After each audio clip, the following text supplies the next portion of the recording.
Okay, hello and welcome. I hope everyone's doing well. I'm doing pretty good. Let's continue with the Colonel's Bequest. Hello, welcome. Is that going to capture? Thank you. Oh yes, I have to do the copy protection again.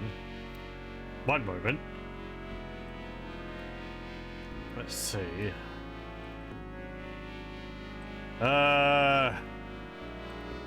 This fingerprint is... I'm surprised they didn't have the copy protection removed for this.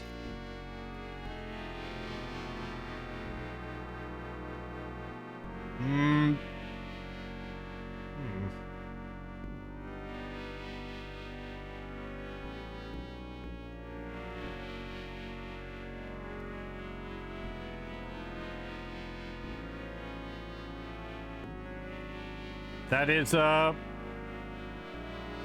Dijon's. There we go. Oh, yes, we've already seen this. Okay. Let me just reload the game. Oh, hang on, that's not capturing. Damn it! Why are you not doing? Why you don't do?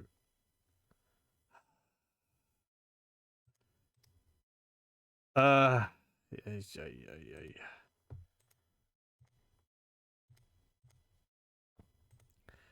Pain. Get a capture?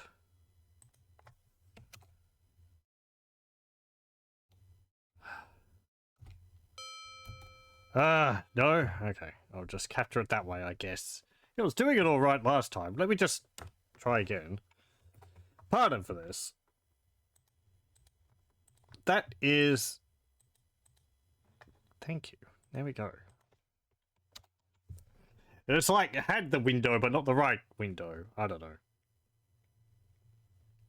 Whenever you see Sierra logos, nostalgia kicks in hard. I never really played the Sierra adventure games growing up. Certainly didn't play this one. I didn't even know about this one until watching Let's Plays on YouTube in like, wow, after 2006 or whatever. I think the first Sierra adventure game I saw was Space Quest 4, but I didn't own that.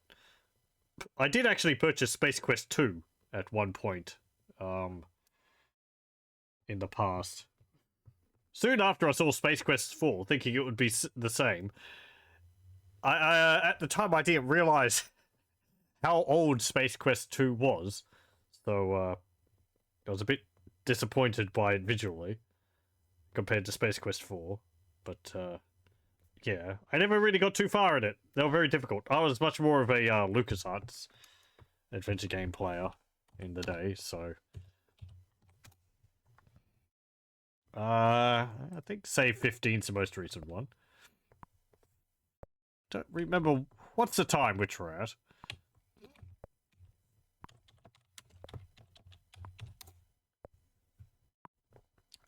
It is 10 o'clock. So, yeah, I think we're most of the way through the game, I believe. There's a few people have been killed. Let me see. It was Gertrude. I'm going to assume Ethel. We haven't found her body. Wilbur. Don't know if Clarence has been killed. Some of the characters, like Ethel, I'm going to assume they're dead, even though we didn't find a body. So, yeah. Oh yes. I'll state again. For this playthrough, I have seen playthroughs of the Colonel's Bequest, so I know what happens, and I know broadly what I need to do. I've not played through it myself, though. So, for this playthrough, I'm not aiming to, like, 100% it, or see everything, because I don't know what I don't know what I'm supposed to be doing all the time. But that's fine. I'm just going to go through it as I feel, and then I feel like I'm probably going to do a second playthrough of it, actually following a walkthrough, so we can see everything and I can try and get 100%, which I believe is rather tricky. It requires you to do something in particular. King's Quest was made by Sierra. Yes, it was. You don't know the Space Quest series, so I can recommend them. If you like those old adventure games, Space Quest series is quite fun. Tend to have a lot of deaths in them, but they're quite humorous. I have played through King's Quest games on stream up to King's Quest 4, I think.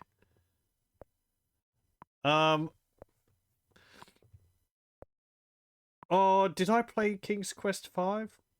Let's see. King's Quest 2 is to air as human, I think. King's Quest 3 is that's the one with Alexander. King's Quest 4 is the Perils of Rosella. King's Quest 5 is oh,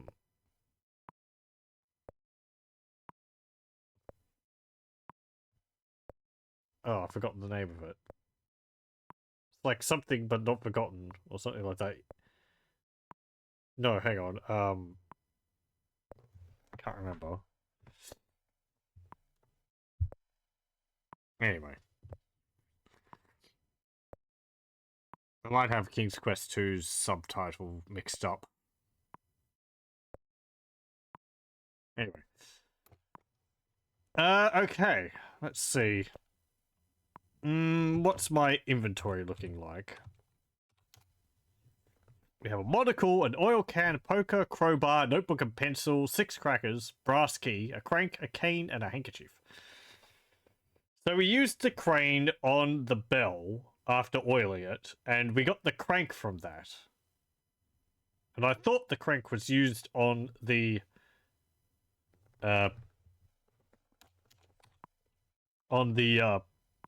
statue in the little garden area, but that doesn't seem to be the case. Unless I used it in the wrong spot. Let me just go up here. Oh, well, there's Ethel. I guess she isn't dead. Never mind. We hadn't seen her stumbling around for a while, so... I thought she was dead.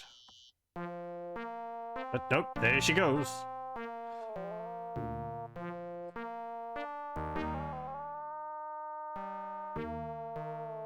Might be dead soon. She's walking backwards. Okay. Again, I like how the music fades off into the distance instead of just cutting.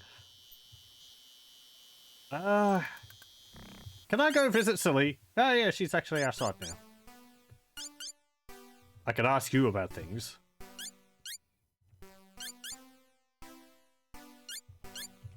Hello, I'm here to... Oh, time's advancing again.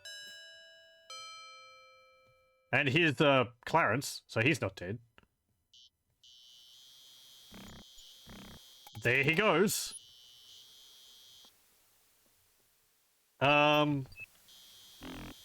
Ask Silly about Lillian.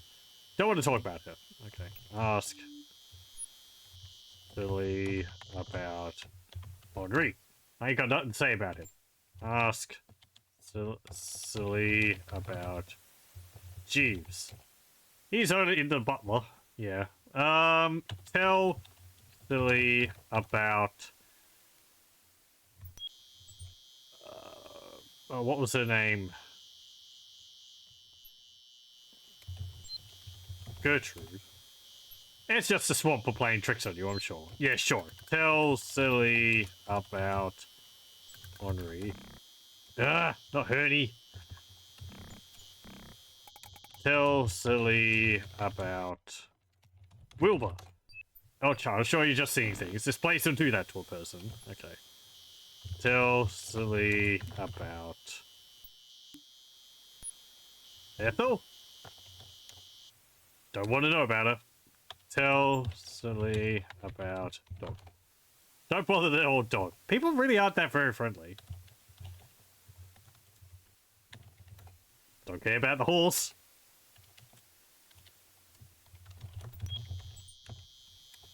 I could care less.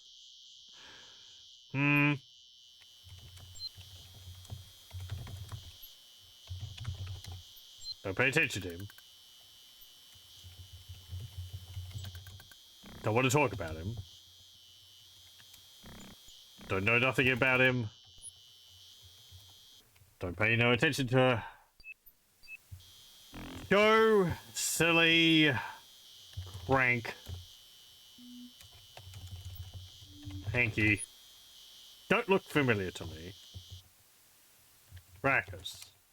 Doesn't interest you. People are so helpful. Poker. So, yeah. Well, I guess if someone came up to me and just showed me a fireplace poker, I'd just be like, okay. I wonder where Clarence was going. Over here?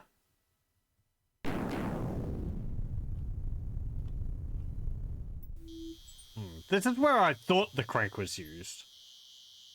You could see a, like a button or a divot on the side of the statue there, and I'm pretty sure that opens up. Spoilers. You notice a small square shaft protruding from the base of the statue. Attach crank to shaft. Crank doesn't fit in the shaft. So, yeah. Turn shaft. Metal shaft won't turn by itself. Look, shaft. The small square shaft attracts your curiosity. Oil shaft. That won't help. It's not rusty. There's actually a message for it. No,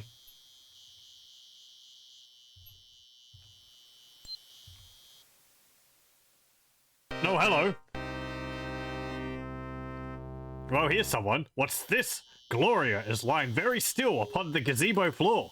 On closer inspection, it's clear that someone has strangled Gloria with her own feather boa. Constricted, one might say.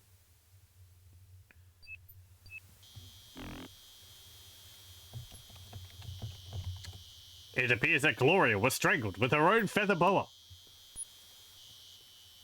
Search Gloria. Nervously, you examine Gloria's body and confirm that she was indeed viciously strangled with her feather boa. Get boa. The boa is too tightly knotted around Gloria's neck. Use monocle on Gloria? What do you want to do with the monocle? Use monocle on boa. Look at boa with monocle. Look at boa with monocle. The boa. Yes. Thank you. Glad we could sum that up. Get Gloria. Gloria's rather heavy for you. Why don't you find some help?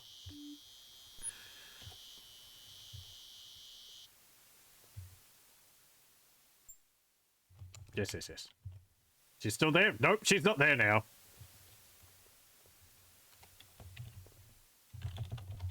You must be joking. Gloria is dead. Well, whoever left her there got rid of the body real quick. Now, I was last time I kept doing this. And part of the reason for that is I said last time that some things in the game are randomized, and I think one of the random things that can happen is either Gloria is found in the gazebo, or you turn the crank and she's in the well. You pull out the bucket and she's there. I was expecting that to happen, but...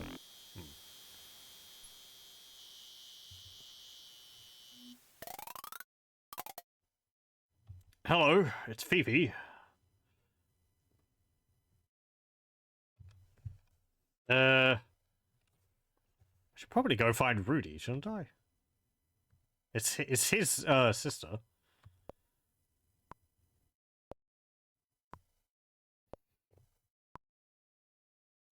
Things look suspicious in here. You can see pieces of a broken record on the floor by the Victrola and a small pile of pig feathers near it.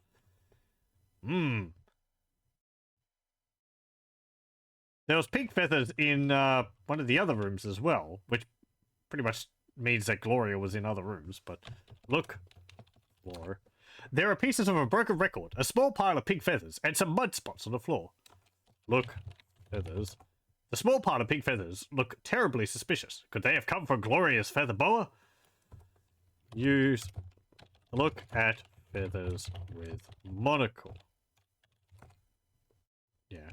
I believe you use the monocle to get like a closer look at things. That's why I'm using it on objects. Look at record. A broken record lies on the floor. Look, mud. The muddy spot looks like a partial footprint. Look at mud with monocle. Okay, fine. Oh, hello. Tell Jeeves about Gloria. I mind my own business, so should you. Ask Jeeves about mud. I never pay attention to anything but my duties. Ask Jeeves about record. It appears that Jeeves is trying hard to ignore you. He's just going to clean it up. He's like a Roomba. There will be no evidence of murders in this house, thank you, ma'am. Basically, just voice him like Lurch.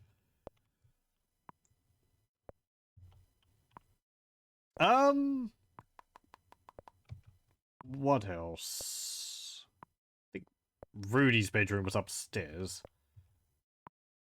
I think all the bedrooms were upstairs. Okay, so that's Gertrude, Wilbur, and Gloria, who are now dead. Ethel's still alive. Nothing there.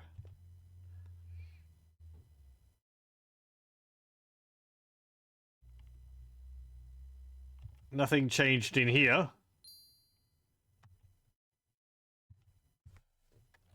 Push armoire.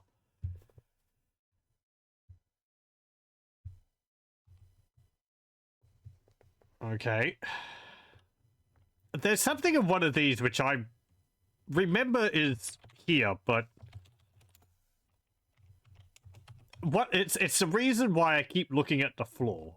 I remember at some point you can find something on the floor in one of these small passages, which is something you wouldn't see because it's like hidden behind the wall.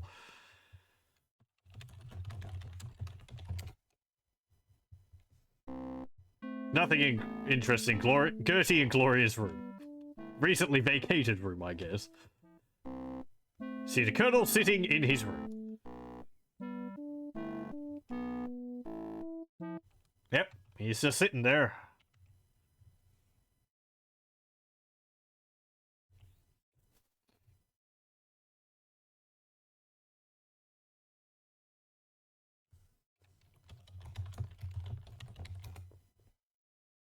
Hey. Uh-oh. Oh dear. Wow. I've managed to soft lock it.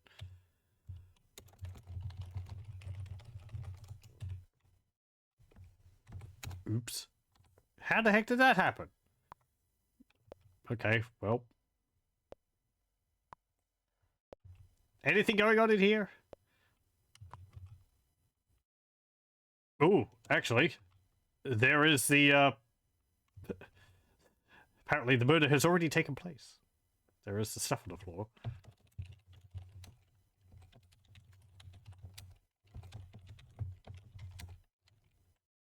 A partial footprint. Okay. Well, that means... Does that mean that they go out here?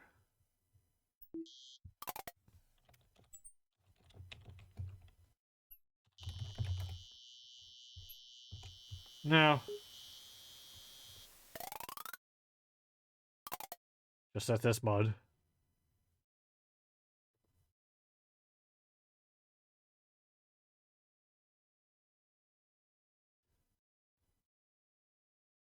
Hmm.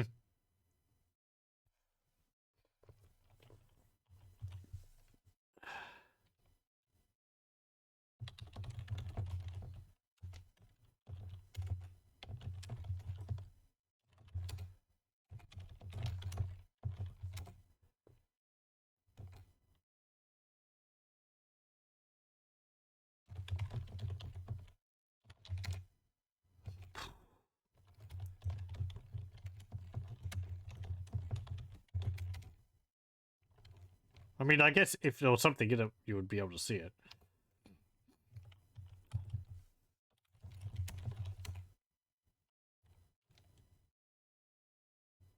Yeah, okay. Sorry, I was standing in the way, Jeeves.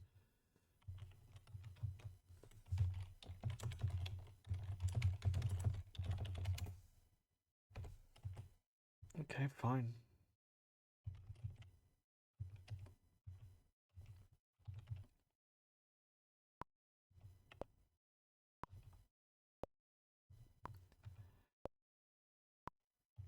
It's interesting that I saw that, because time advanced twice when I was outside. I guess maybe it hangs around until you see it? Hmm. I'm surprised by how many of the events we've actually seen. I haven't even been going to spots based on, like, you know, this is when you need to go here to see this.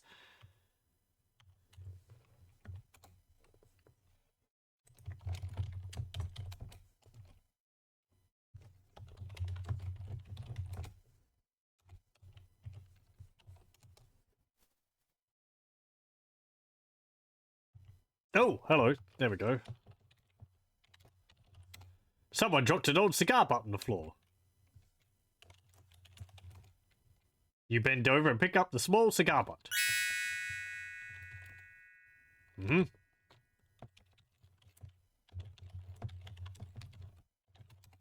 You examine it with a monocle, but don't see anything interesting. Is that what I was looking for?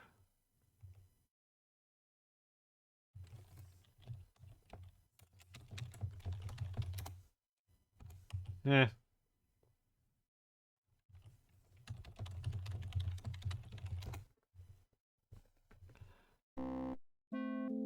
Nothing of interest in there.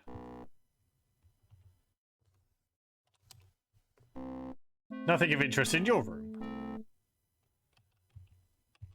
Okie dokie. So, a cigar butt. But who do we know smokes cigars? I believe the Colonel does.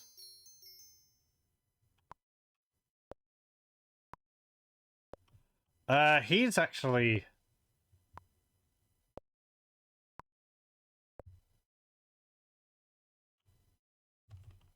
over here, isn't he?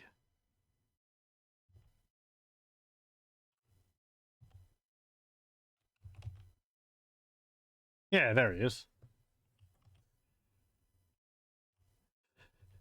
Can I show this to you? Get that old thing out of here. Can say the same to you, sir.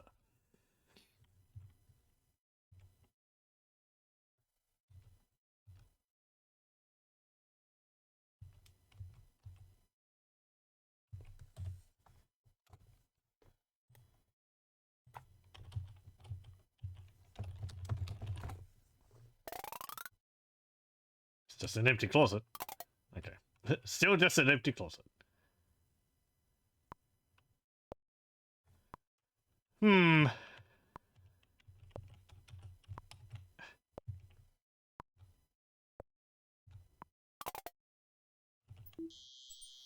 Let's go back over here and see if we can find Gloria.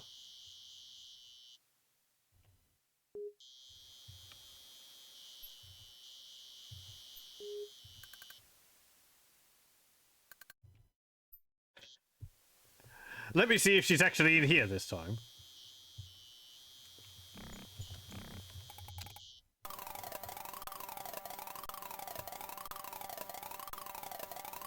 Nope.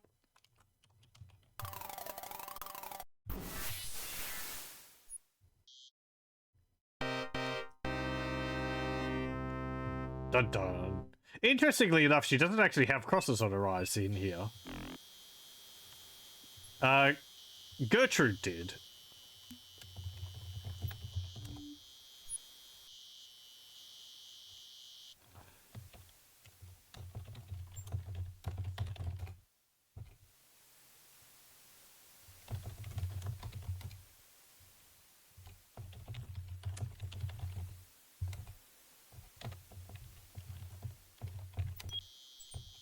You see nothing special about the deck.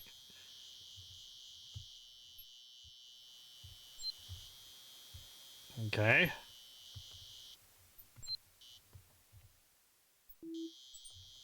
Nothing over there.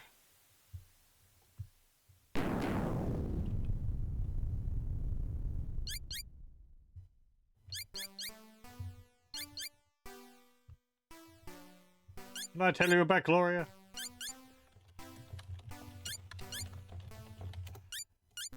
You gotta quit thinking these things. You gotta get everyone riled up around here. I think someone is severely riled up already.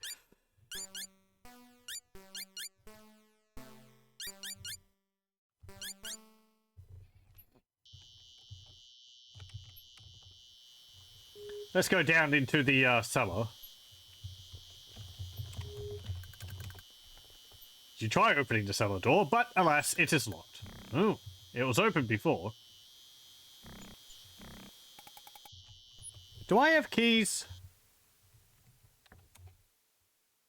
No. Out of all the things I'm carrying, I do not have a set of keys.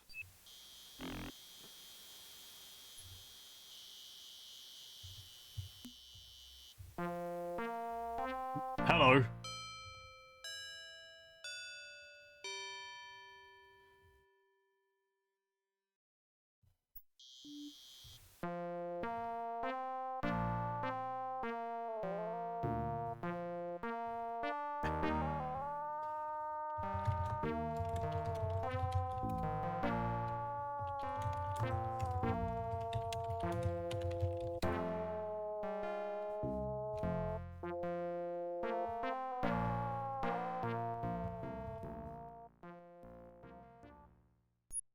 Oh, hello, there's Rudy.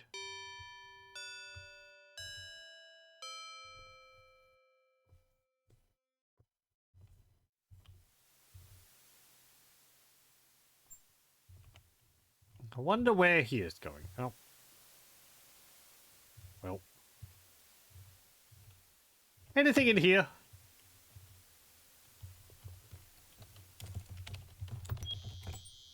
Not close enough. Hmm.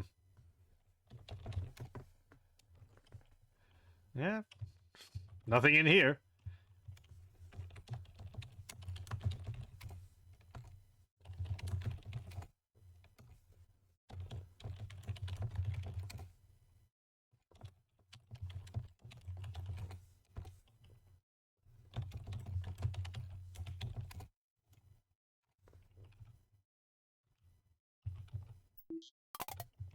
Okay.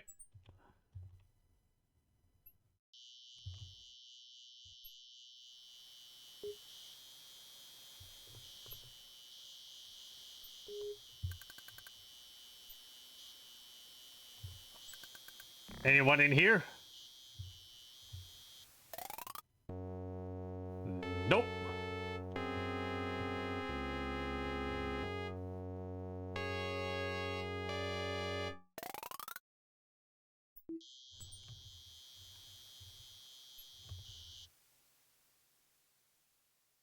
Doesn't look like there's anything here.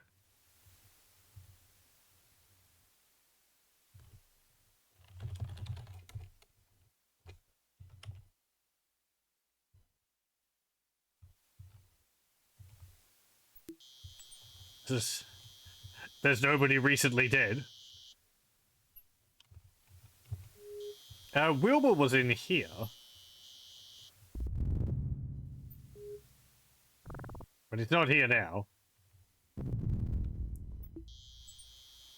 That's a nice rumbling sound for the door. Oh. Nothing in here.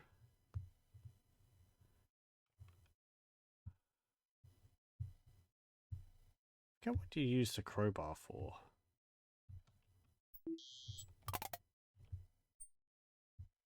Maybe you could open a box somewhere, but...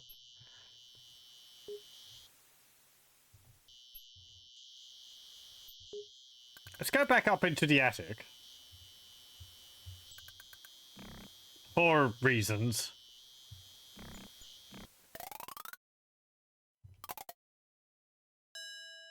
Nope. Time's advancing again.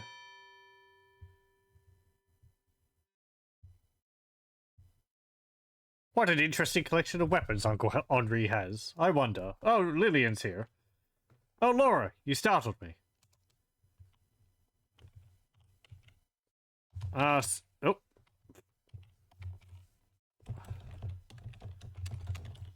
Lillian about Henri, I guess. I think Henri has been turned against me by someone. We used to be so close. Fifi doesn't care about my uncle, not like I do. She's just taking advantage of a weak old man. I think there's something going on between Fifi and Jeeves. Uncle Henri would be very interested in knowing that, I'm sure. Silly likes to keep to herself, but she really has a good heart. Rudy? Rudy's never worked a day in his life. He spends all his time in gambling halls or sleazy bars. I think I've asked you about a lot of these people. Gloria. Gloria's not so great. She's got plenty of problems between her talent, her boyfriends, and money, or the lack thereof. Gertrude. I really don't want to discuss my Aunt Gertie. Wilbur. Why do you care about him? He's nothing but a stupid old man. Clarence. Mr. Sparrow is just trying to turn my uncle against me. I know his type. Dog. I love that old dog. He used to play with me when I was a little girl. Horse. I used to ride Blaze when I visited here as a child. Chickens. Don't know anything about it.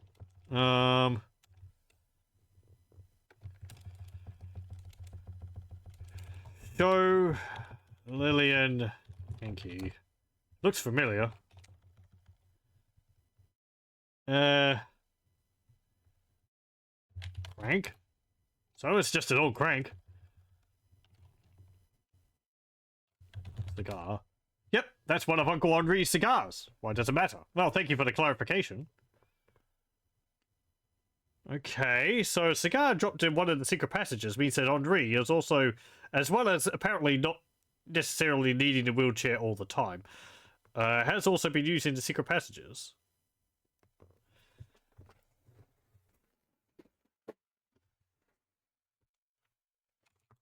Oh, it doesn't matter at all. Way to cover. Crackers. I could care less. Yeah, I guess. Poker. Don't want to look at it.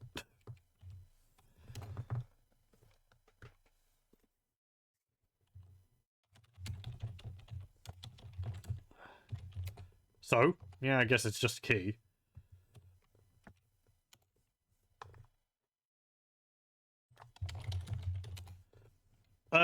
Tell Lillian about Gloria. I've already told you, Laura. There's nothing there. Well, that was for a different person, but okay, fine. Wilbur. Don't waste your time with that old quack, Laura. Even if he's lying bludgeoned on the ground. Let me have a look at the cabinet.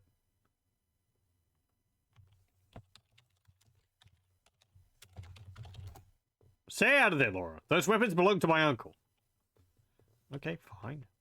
Not gonna make off with them. Bye. Keep yourself out of trouble. The elevator is downstairs? Or is it upstairs? I can't tell. Hang on, what's this on the table here? Is there something new? You spy an open magazine on the library table. Why, this must be the magazine that Wilbur was reading. Read magazine. You read the name of the magazine. It's called The Racehorse Quarterly. Upon examining the open page, you see a picture of a beautiful thoroughbred named Sunny Boy. The name Sunny Boy has been circled in red. Okay, well, we know that I think Clarence and Wilbur were working together to take money from Henri without him knowing to bet on horses, and they had a loss in the past, so Clarence is having to make up the money to put back before Henri notices. Wilbur was wanting to tell Henri about it, whereas Clarence wasn't having anything to do with it. And we've also seen a confrontation between Rudy and Clarence about Clarence dating Gloria, and Rudy not liking it at all, and Rudy even threatening Clarence to beat him up if he went anywhere near Gloria again. So, motivations there, I guess. Didn't really learn much about Gertrude before she died.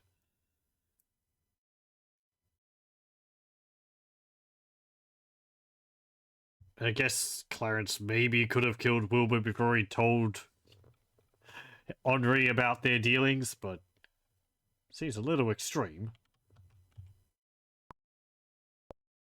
Do I want to go into one of these other rooms?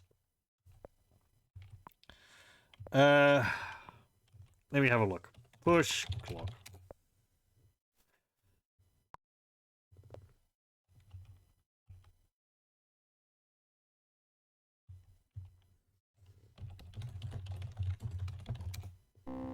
Nothing of interest in the library.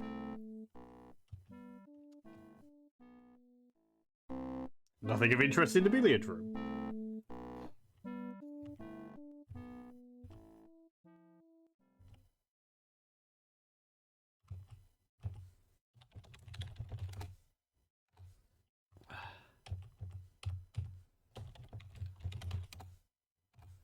Yeah.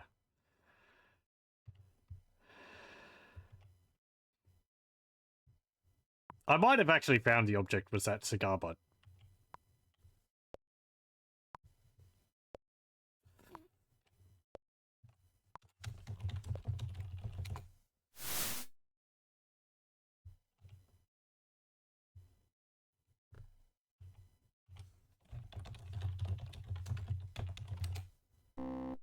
It looks like Jeeves is continuing his chores. There's nothing of interest in the parlor.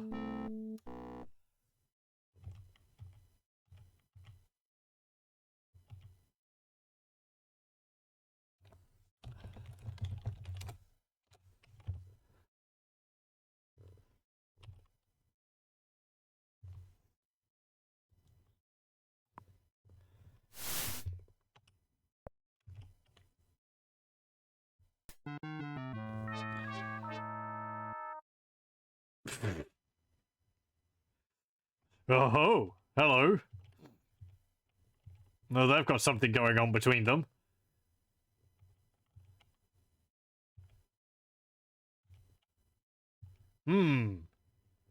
So Jeeves and Fifi have a relationship with each other. And we've seen Fifi, being rather friendly towards Henri as well, so they might have something planned there.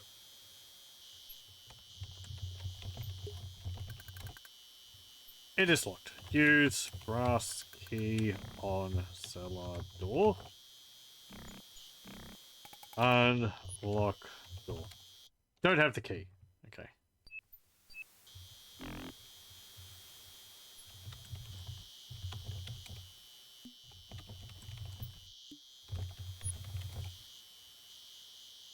Well, look who's home. Beauregard. Yes, he is there.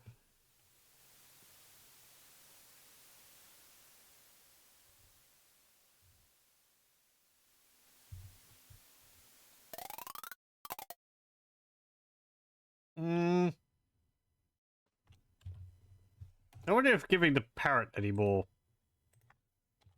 crackers could tell us anything.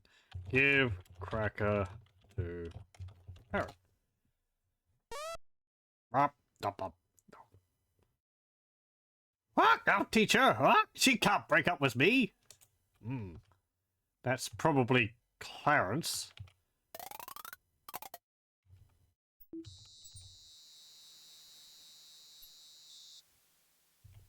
Because Gloria broke up with Clarence first. Then Rudy told Clarence to stay away from Gloria.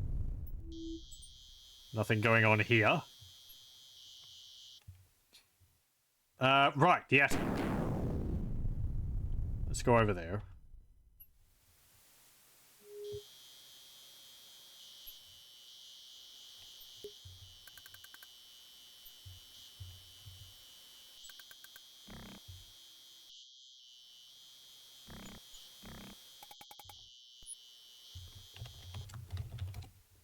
Just do that yourself. Oh. Right, okay, only the left door opens.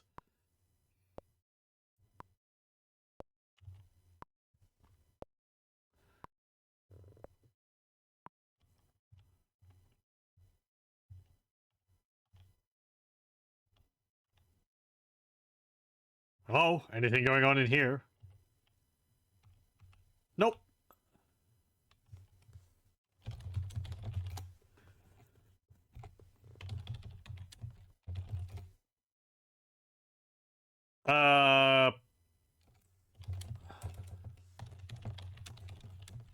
Oh no! Okay. The brass key I've got's for the elevator, not for that door. I thought I unlocked that. Gonna have to find where the elevator is.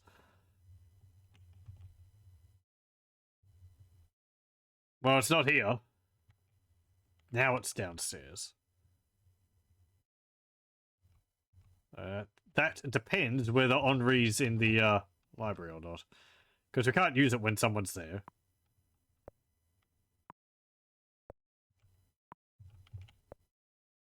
Because last time we went up into the attic, we saw a pile of clothes in an open trunk.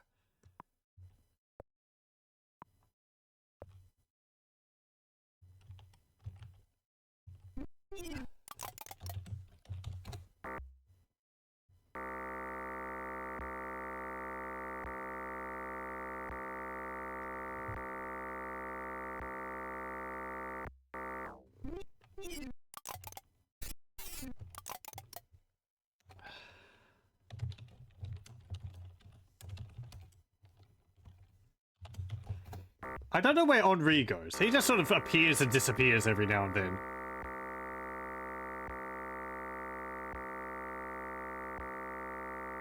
Like, all the characters are doing that to a degree. They're not sort of persistent between different rooms.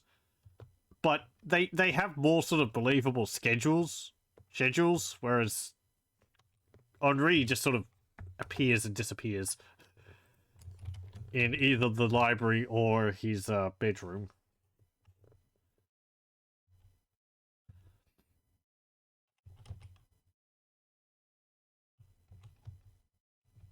Let's have a look in here. The trunk is open, and you see an old army clothes strewn about. Look, clothes. There are old army clothes. Okay. It isn't here. Ooh. They aren't here. Ooh. They're not gone. They're not there. There's just clothes. Just general clothes. There was a uniform there with a big hat, a cloak, a cape, and some big boots. But they're not there.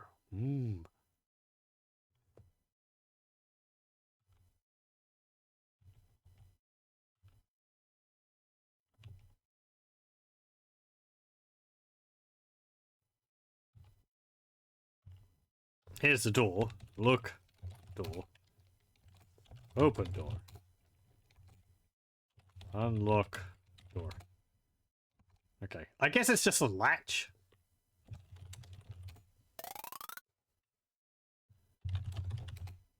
You already took the key. Okay, I guess there isn't a key for that door. It's just got a latch on it or something.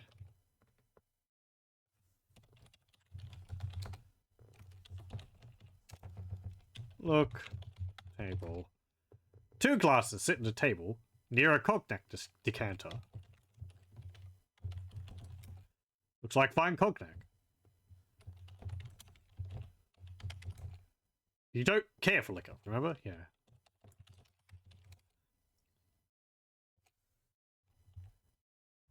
Okie dokie. Just as well. We need to keep a clear head for all this detectoring we're doing. Where now? Is Rudy in here? He was outside. No. Probably no one in here. Yeah.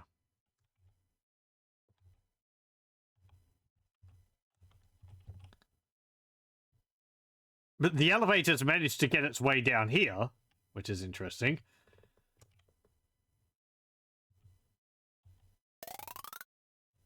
Nothing in the bathroom. Hello, welcome. It's like a dress is see-through because of limited color palette. I guess from the lines, which are sort of folds it all. Now, it blends in with the carpet every now and then. I think the game does a pretty good job despite its limited color palette. There's a lot of dithering in this game, though, which is interesting, considering a lot of the other Sierra adventure games. To the right?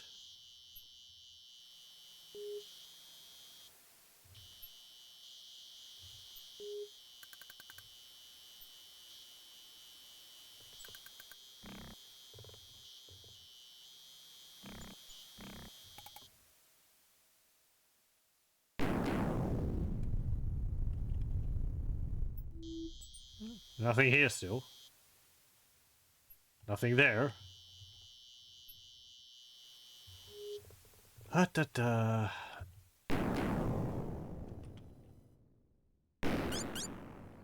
You're there. You called it quits for Half-Life mods, played too many in a row. Oh dear, Half-Life'd out.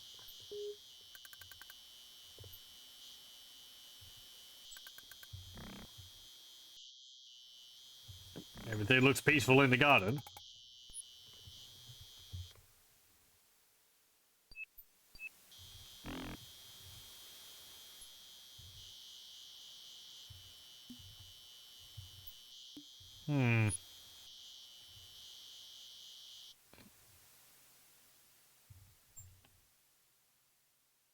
Oh, hello.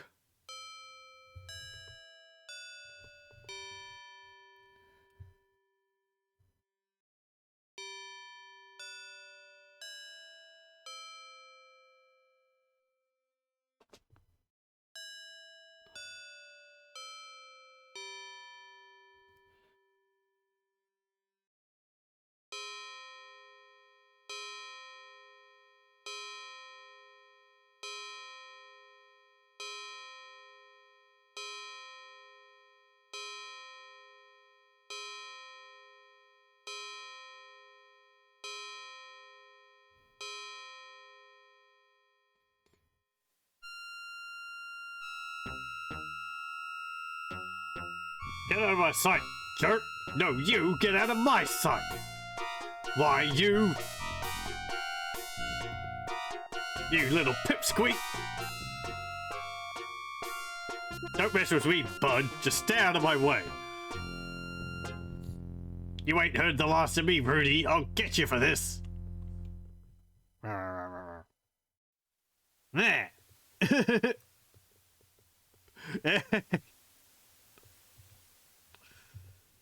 Okay. Violent confrontation between those two. And possibly the throwing of the bird.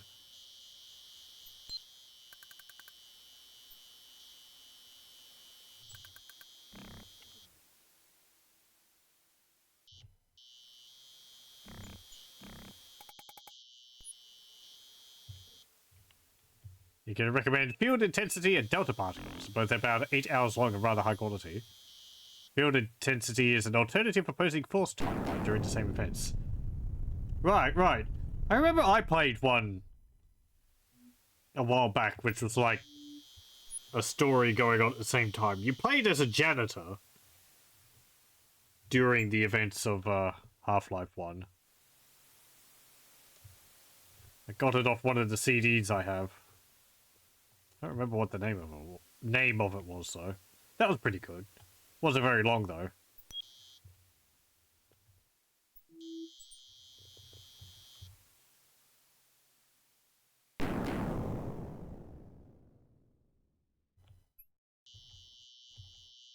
Do we get to go inside Silly's house?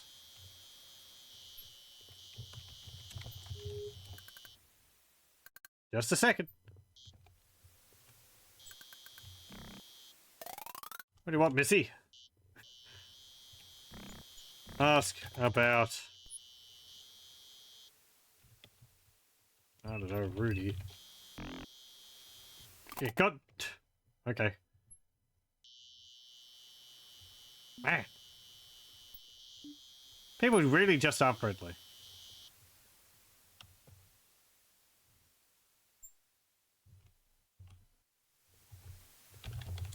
Open door. Just do that yourself. Hey, it's unlocked. Oh, hello. Jeeves is having a wash. Ooh, there's some flowers on the bed.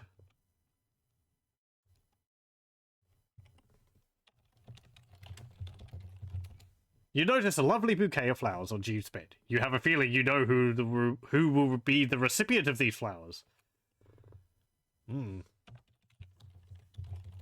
Jeeves must be getting ready to see someone special. He's taking great pains with his appearance while standing at his sink.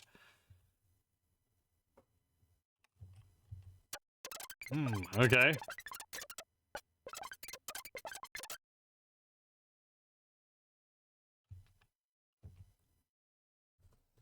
Ask Jeeves about Rudy. Kindly leave my room. Is it Fifi? Please leave. Yeah, okay. He's just gonna keep brushing his hair and washing his hands.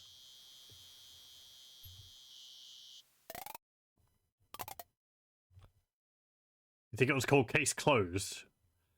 Yeah, that sounds familiar. Oh, hello, here's Rudy.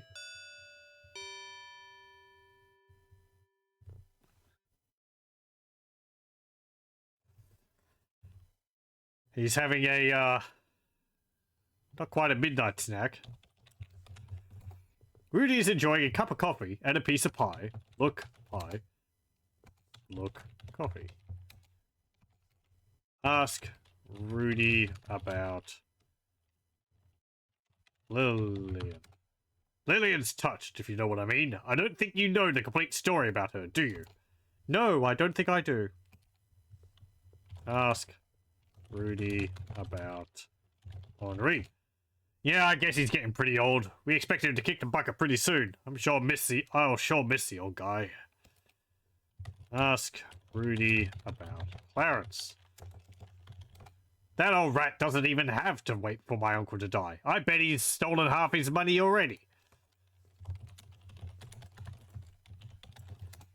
That old guy's bad news. Just between you and me, he's half looped all the time. It's that stuff he carries around with him. Ask Rudy about Gertrude. Don't you disturb my mother. She needs her rest. People really don't have much to say about Gertrude. My sister and I have a real understanding between us. Sometimes it's like me and her against the world. Ethel's always been the embarrassment of the family. I don't know why Uncle Henri didn't do something about her years ago. Silly? She's too strange for my taste. Dog. He's a pretty good dog, I guess. Better than most people. Well, yes. Horse? That old nag is not my idea of a horse. Now, give me a thoroughbred. Right. Study boy? Okay. Western mod wanted was rather damn though. Impressive though. Even on hard though. Even on easy you got one shot with 90 HP. That was fun regardless. There's a criminal lack of Western shooters he had to play it. There is rather. You'd think there would be more. I was interested in getting Red Dead Redemption, seeing as the port to PC was, what, released just a little while ago? Even though it came out however many years ago. It seems fun. I haven't played either that one or the sequel, so they seem good. I don't know whether I get them, though. Seems support was pretty well done, actually. I seem to remember the comments about Red Dead Redemption and why it had to be ported was that there was a lot of, like, spaghetti code? I guess that's appropriate, considering it's a Western. But, joke hasn't been done before. But it sounded like a situation where either the code was extremely tied to the consoles it was released on, or maybe they just had to rewrite large amounts of code for it. But I'm glad they have taken the time for it. More so than the GTA San Andreas remake, which they did. Eesh. Anyway.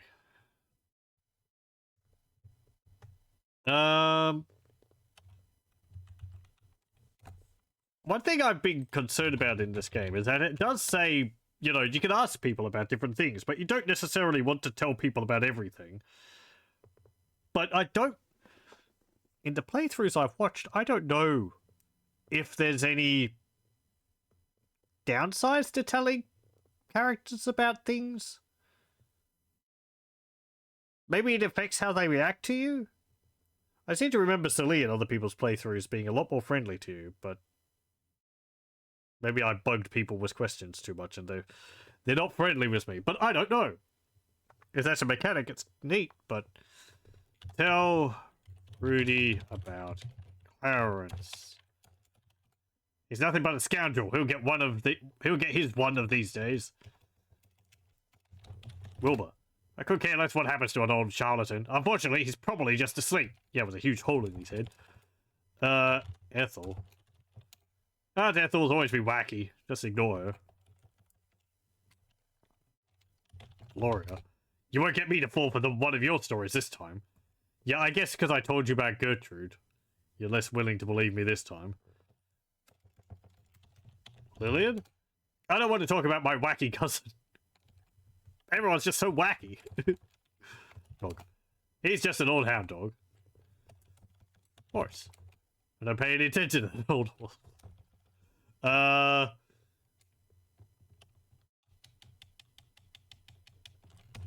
Jeeves. You don't have to tell me about him. Fifi. Doesn't matter to me what she does as long as she stays out of my way. Ask Rudy about Jeeves. You know, I wouldn't be surprised if him and that French strumpet were in this together. Yeah, I don't like his attitude at all. She ain't nothing but a common harlot. Okay.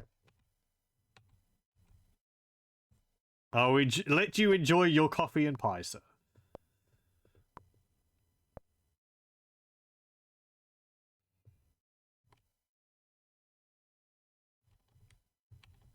Is Lillian still over here? Enjoying the weapons cabinet? Nope.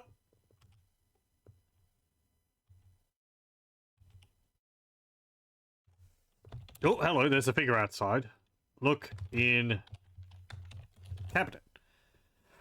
Cautiously, you peek inside the part of the cabinet. Not surprisingly, part of the Colonel's weapon collection is housed there. Within the cabinet, you see an Australian boomerang, a steel cutlass, a pearl-handled dagger, a mace, and an antique crossbow. I think everything's still there.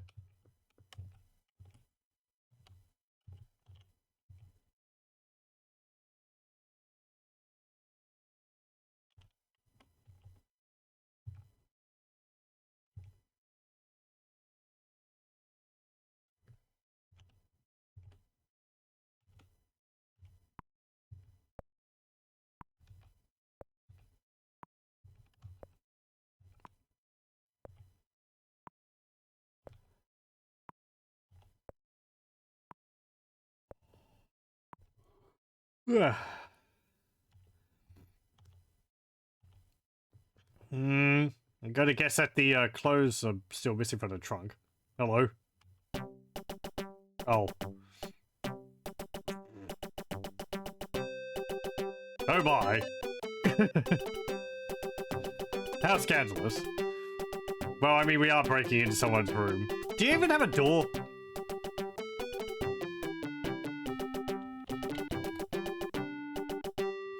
Okay.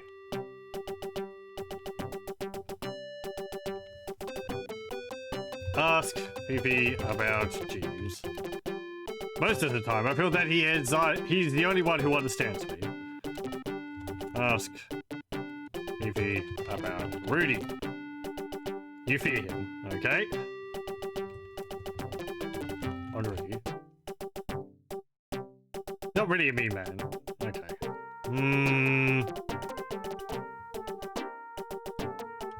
Okay. I don't think there's anything else going on here. Open door. The door is locked. That door's always locked. I need to, like, stick a wedge in it or something.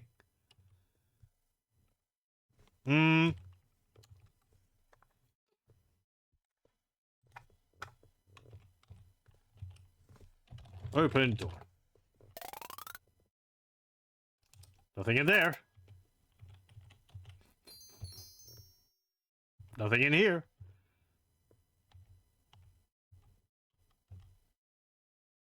Oh, hello.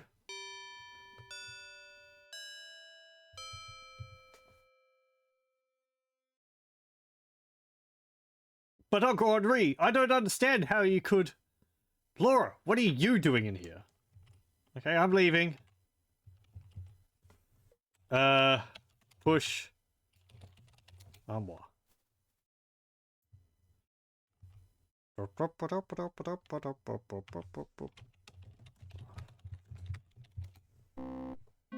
Why are you treating me this way, Uncle Henri? Don't you care how I feel? Don't I matter to you anymore?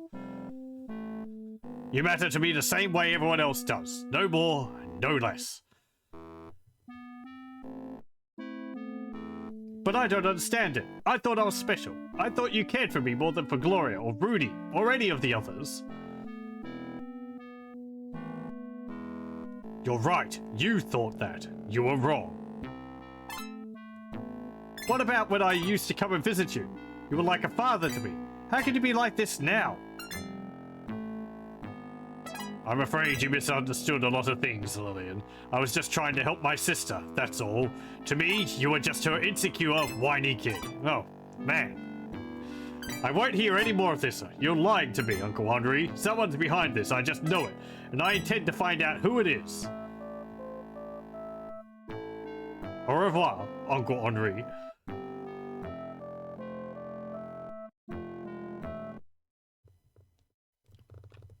Okie dokie. What about in here? Nothing in there. Oh, was there something on the floor?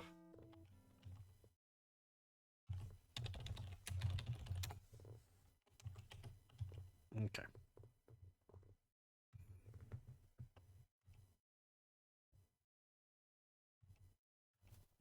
What about the other armoire? That's just our bedroom.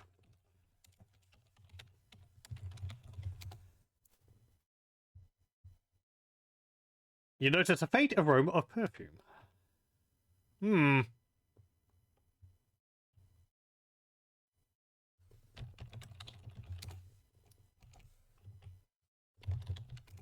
Sniff, sniff.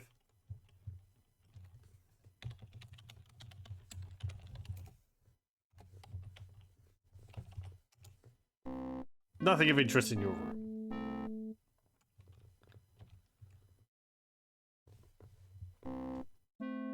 Well, that's interesting. So, whose wears perfume? Pardon?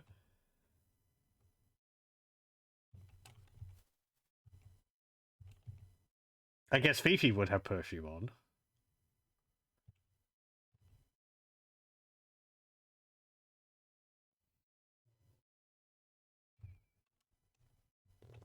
Hello, it's me again.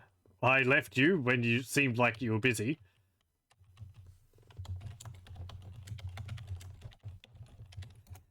She's your friend. Talk to her yourself. About... Fifi, you don't need to be concerned about my maid. You should have nothing to do with my nephew.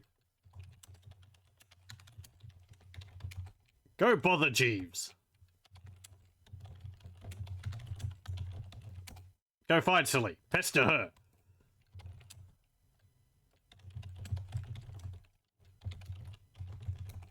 Leave my attorney out of this. I don't want you messing with my dog. Yeah, okay, you're saying the same things.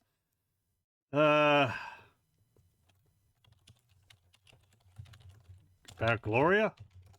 I'm tired of these games of yours, young woman. Games?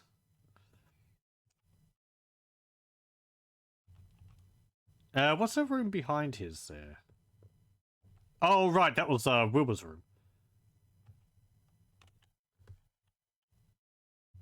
Let's go have a look over there.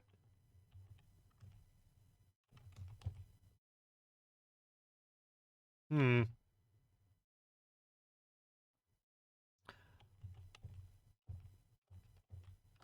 Can I go down there? Yeah. Open crate. Use crowbar on crate. Open crate with crowbar.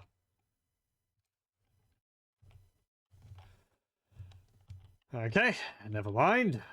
What about the wardrobe? Open wardrobe. Open wardrobe.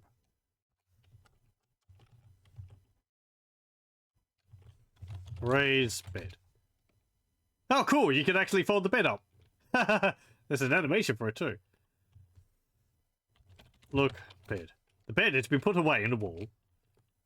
Lower bed. It's not an animation for lowering the bed. Get on bed. You're not the least bit tired. Look at bed. Okay. I like that you can fold the bed up. Is there any reason to do that? I don't see anything on the floor. Look. Floor. No. Okay, you can just fold it up.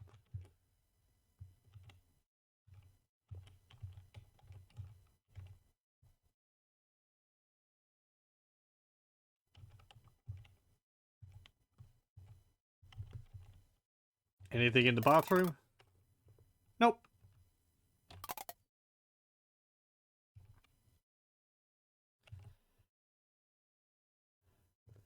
Nothing in there.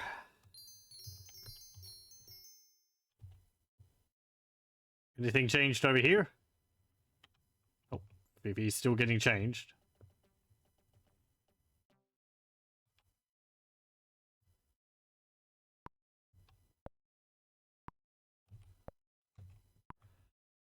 Uh, hmm.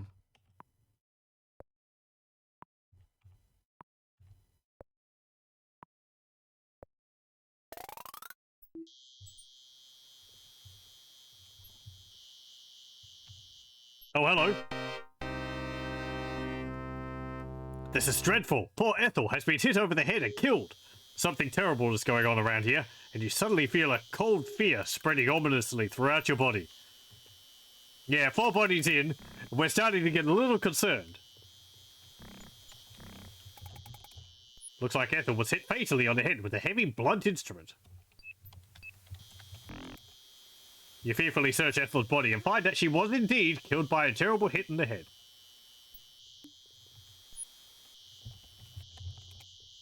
Okay. Yeah, she's got the X's for eyes. Gloria didn't, though.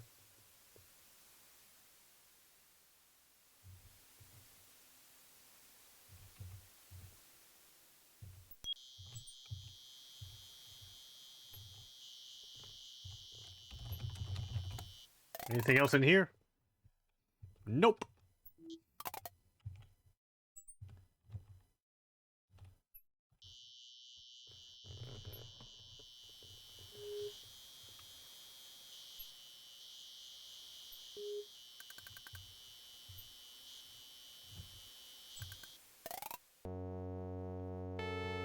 Nothing in here.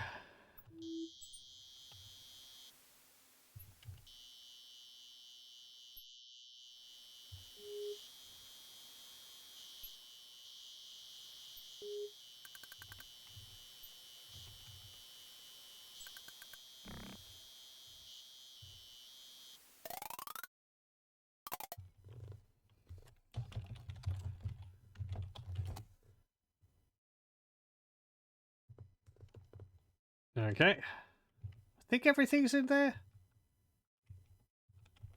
Maybe blunt instrument, but the mace is still there.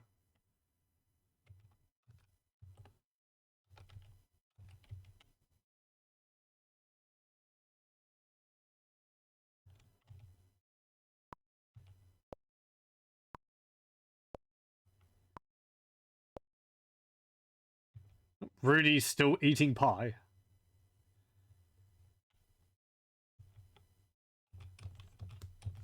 Tell Rudy about Ethel. She's probably just passed out. Best thing to do is leave her alone.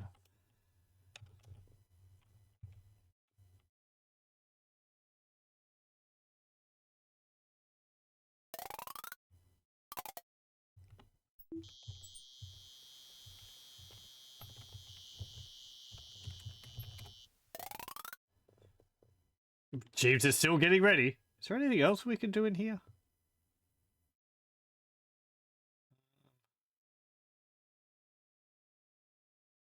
Don't think so.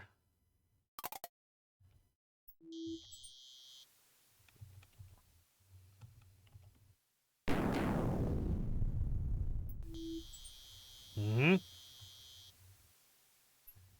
Uh-huh.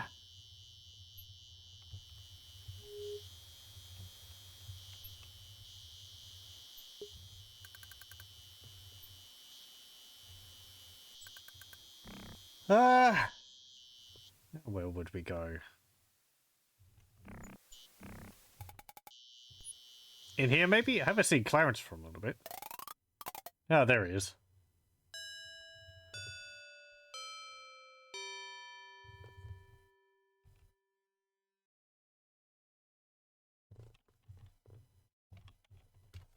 Give cracker to Parrot.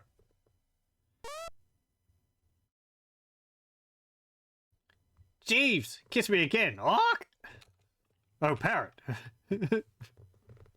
You're in this relationship too? Ask Clarence about Jeeves.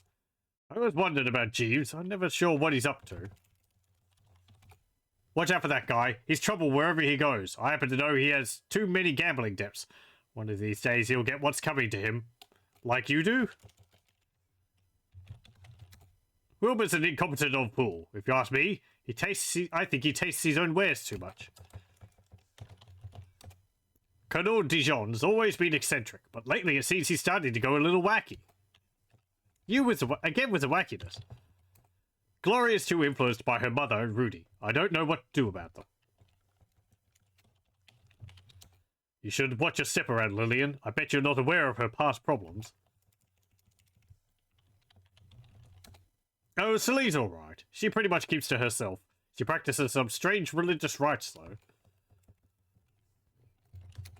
I don't care for dogs, especially that one. That old horse and the colonel go way back to the Spanish-American War.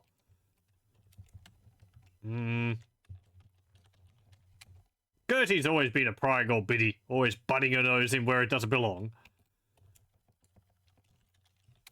Ethel's only concern is her booze and her brother's money. She spent all of her money years ago.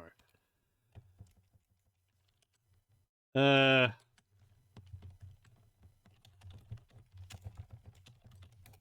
don't have anything else to say about that. Okay.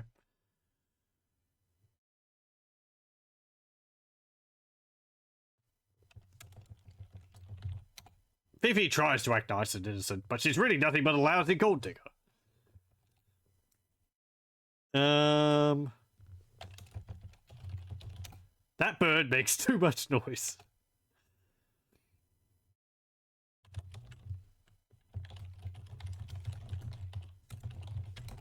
I don't trust that guy as far as I can throw him. I don't know how, but someday I'll Oh!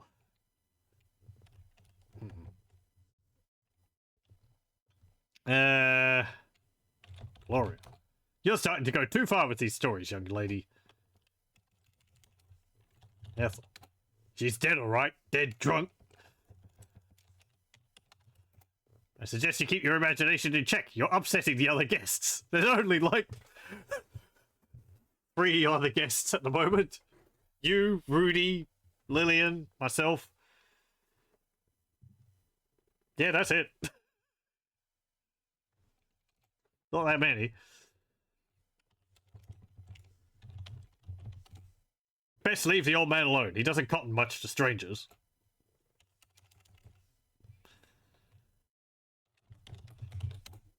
Acting strange, is she? Well, that's not unusual for her. Okay.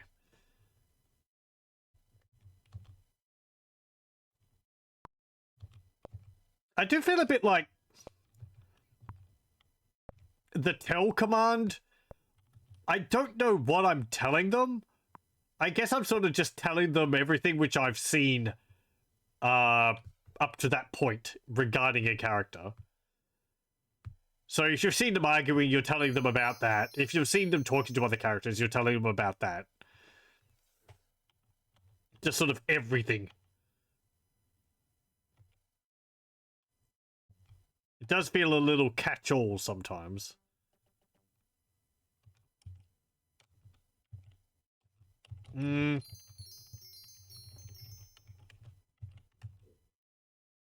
There's not really any reason to listen in on a person if they're just in a room on their own. And we kind of have an understanding of all the different characters. What they're doing at the moment anyway.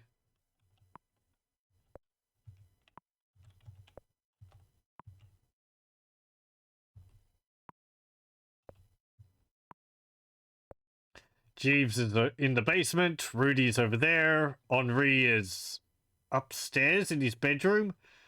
Lillian is somewhere. Clarence is in the bar. Celie is in her house.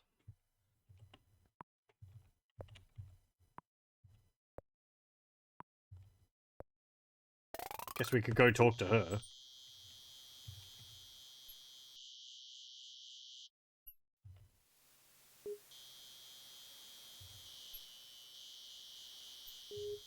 I'm pretty sure at some point you actually are able to go inside, but...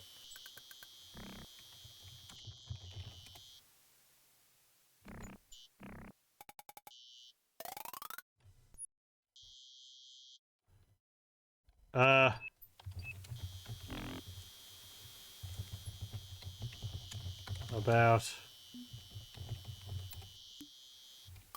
Okay. Open door. Okay, fine.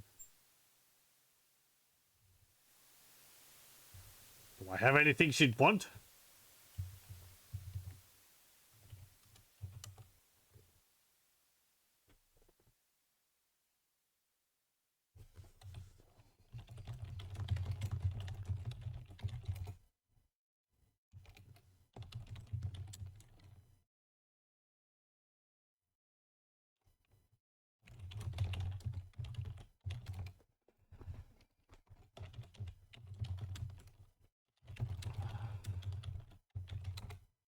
You examined the entire fireplace poker with a monocle. Oh, there are traces of blood on it.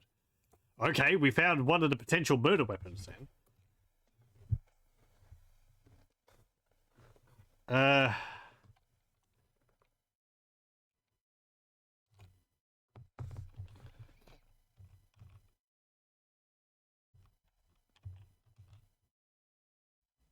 I don't know.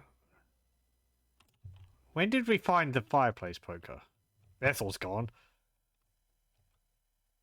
Where did we find that? That was next to Wilbur, I think.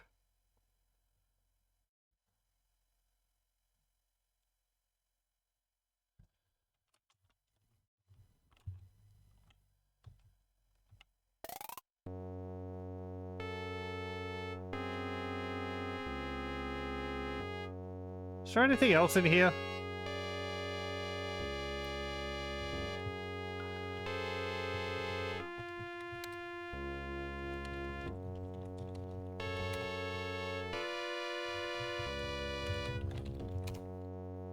You notice some sagging floorboards near the pulpit.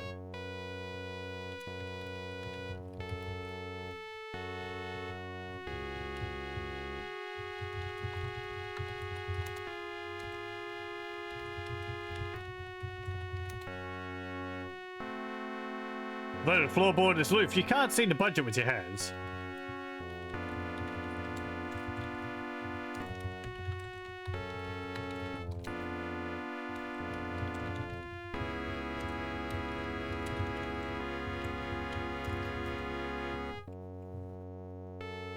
The floorboards have been pried open, exposing a small niche in the chapel floor.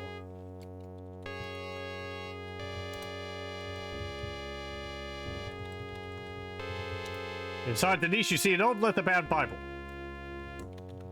Get Bible.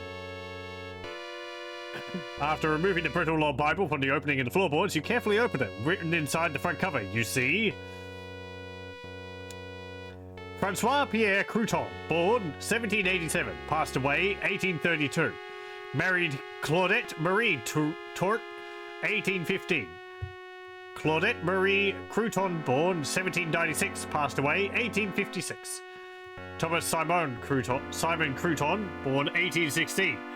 Claude Francois Crouton, born 1819. Thomas wed Mary Frances O'Neill, 1848. Marie Frances Crouton, born 1827. William Thomas Crouton, born 1851, passed away 1851. Sarah Marie Crouton, born 1854. Okay. Loud. Let me see.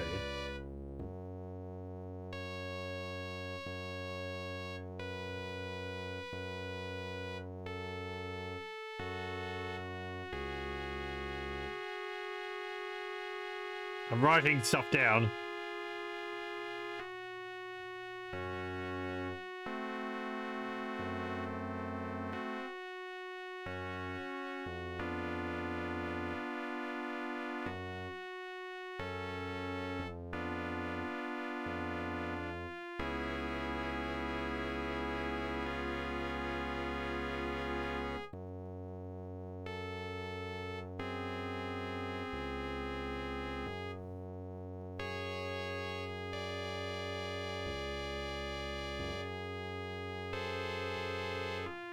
$1856.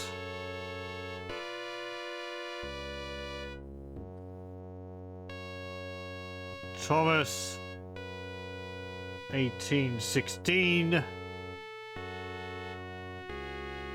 Claude 1819.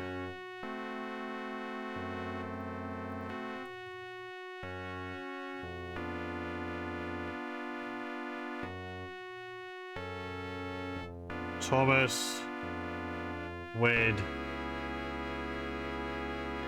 Mary 1848. Mary born 1827.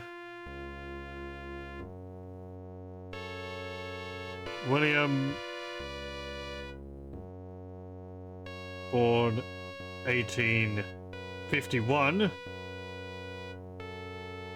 died 1851. Sarah, born 1854. Okay.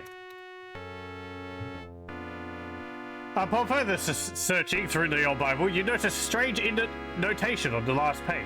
It says, Sarah, our end is near. The bell will ring solemnly on our final night, and then will sound no more.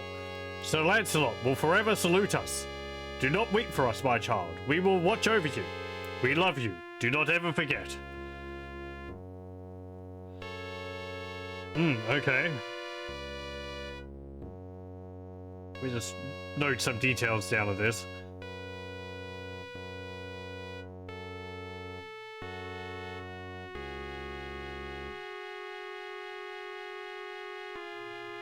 So...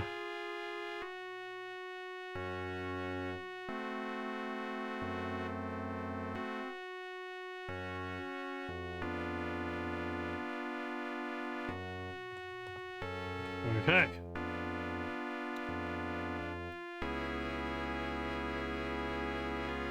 With a sad heart, you tenderly close a fragile Bible, reverently place it back in its hiding place under the chapel's floorboards.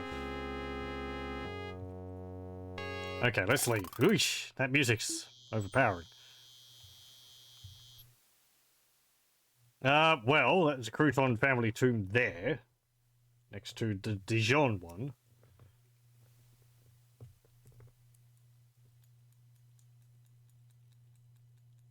Thank you. I was going to say, do I not have any more leads in my mechanical pencil? There we go. Well, I guess they're all buried in there.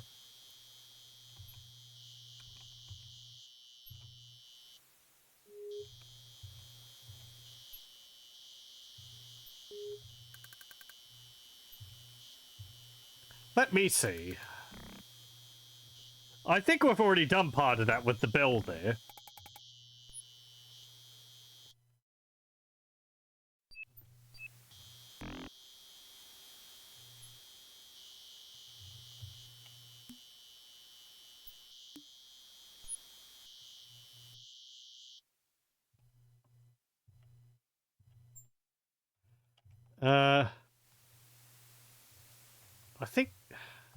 I think it's related to this over here.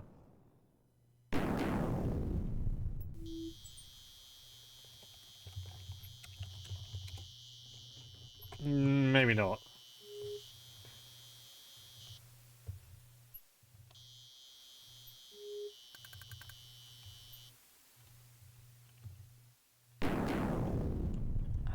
Well, let's see. So Lancelot. He was one of the Knights of the Round Table. What is there around here that is, knight related? Kind of a bit out of place in America, isn't it? Especially in Louisiana.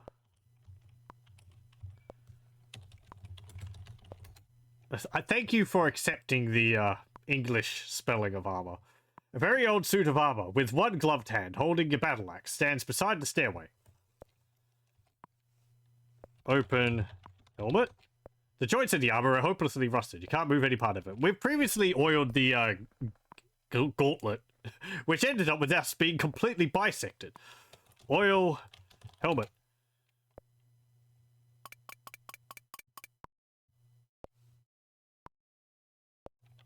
Okay. Open helmet. Oh, you carefully open the armor's visor and peek inside. You see a small metal valve handle hanging by a hook inside the armor's helmet. You grab the valve handle. You also see an old yellowed note pasted to the inside of the helmet. Curious about the old note, you read it. It says, "Our dearest daughter Sarah, we knew you would know to look in the armor. This war is terrible. We fear our end is near. In case you're not the only one to find this note, we won't give too much away. Use this valve handle with your favorite water nymph. Don't ever forget, we love you very much. Love forever, Papa and Mama."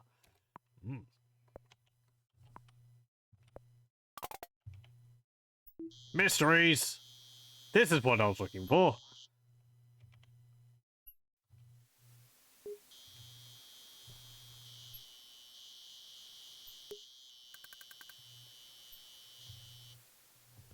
Let me just save.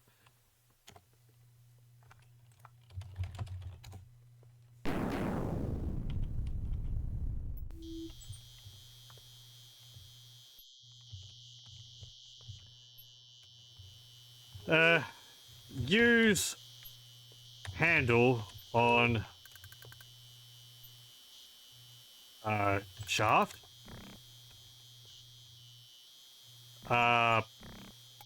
Turn shaft with valve handle. The metal shaft won't turn by itself. Place valve handle on shaft.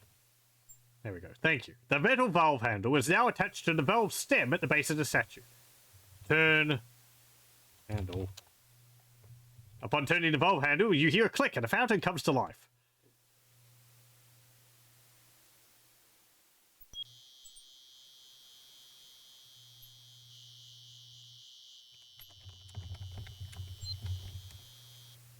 Fountain flow subdues when you turn the valve handle back.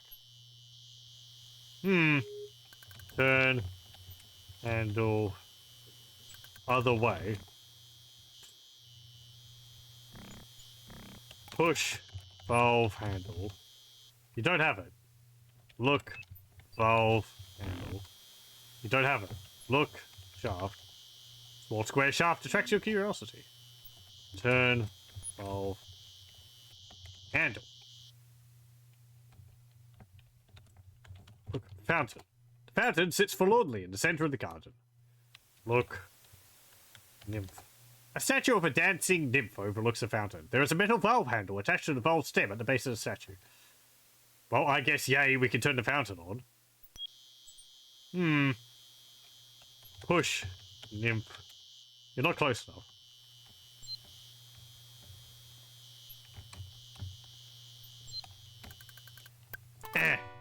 You grab the statue and find it turns easily. As you turn it, you notice a hidden trapdoor in the ground opening simultaneously. Oh.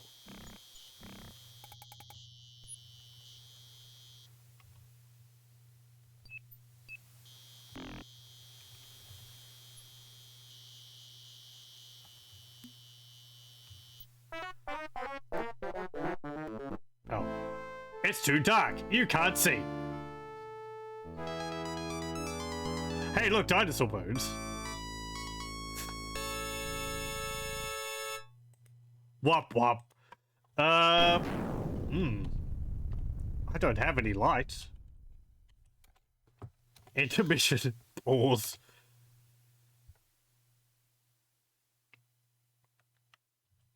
Where would I get a lantern?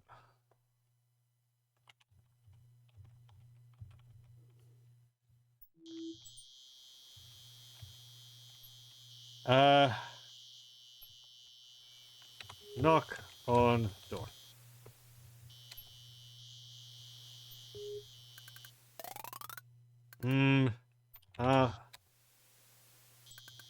Show silly poker.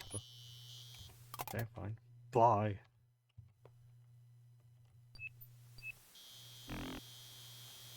Where's a lantern?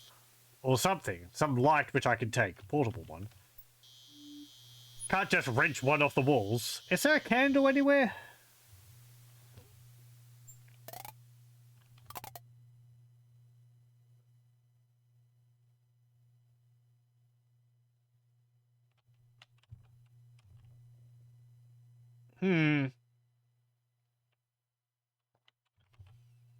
Yep. There's a figure walking past the window again.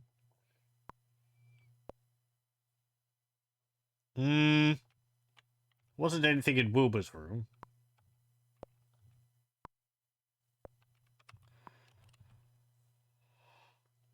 There's nothing in here.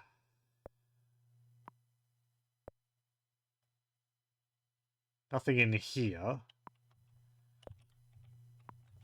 Can I... You've got a cigar. Can I ask you for some matches? Ask about matches. What do I care about it? Yeah.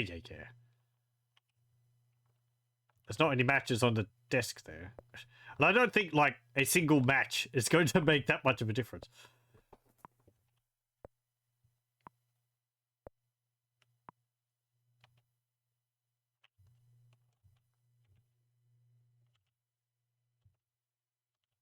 Nothing in there. There wouldn't be anything in Gloria and Gertrude's room.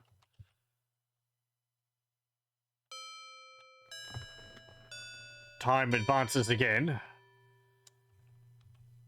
Oh, hello, the wheelchair's here. The Colonel's wheelchair sits empty in the middle of the room. Use monocle on wheelchair. Look at wheelchair with monocle. Ah, yes, this is indeed a wheelchair. Push wheelchair. There's no reason for you to move the wheelchair. Sit in wheelchair. You have better things to do than that.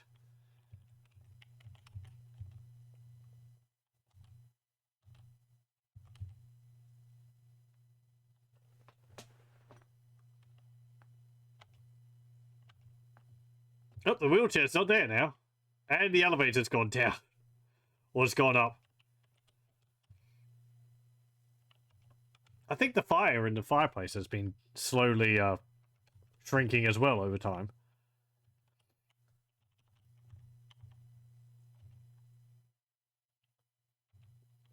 Hello?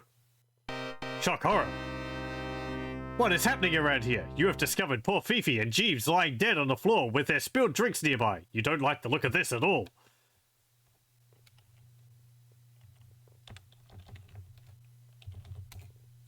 It's not readily apparent how Jeeves and Fifi died, as there are no wound marks on their bodies.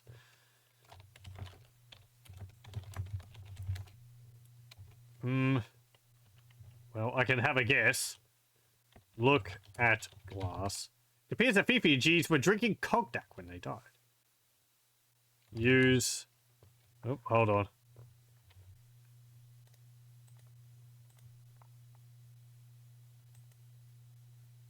There we go. Part of that. Look at... Yes, this will let us help. A strange white powder has collected at the bottom of the cognac decanter. Well, that's not exactly what I was looking at, but that... Yes. There has been something mixed with the cognac. And they've been dead for a bit because the record's played out. That's what the static in the background is. Though I think if...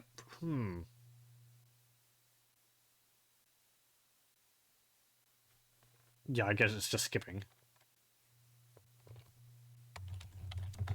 Search bodies. You thoroughly examined Jeeves and Fifi's bodies, but cannot say how they might have died. You are very puzzled.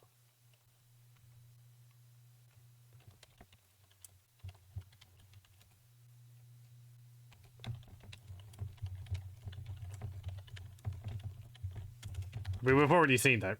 Bending over the cognac decanter, you carefully examine it with a monocle. Yes, here are 2 clear fingerprints. Okay.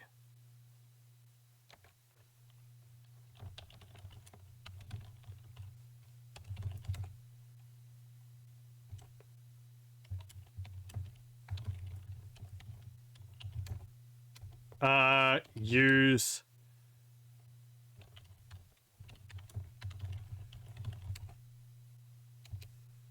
Yeah, I don't think I could do anything with the fingerprints, but... Well, we see them.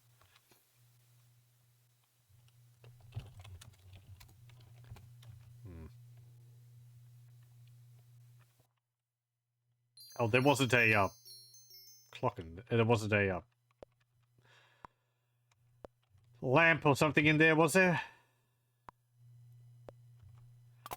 I don't think I could go down that secret passage without a torch or something, but I don't have anything like that.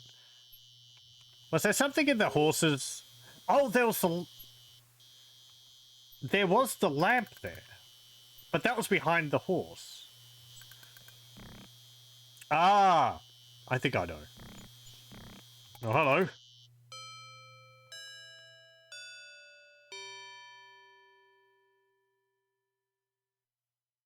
It's actually past 12.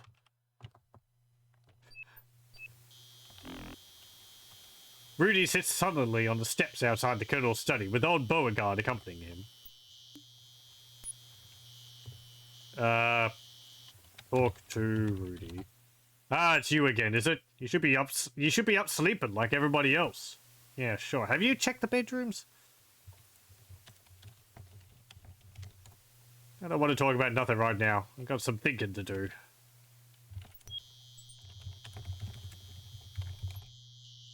You're getting on Rudy's nerves, Laurie. You should probably go. Okay, fine.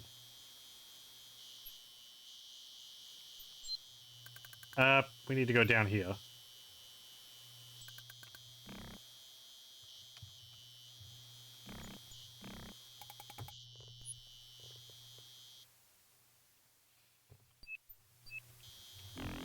No, hang on. This is the wrong place. I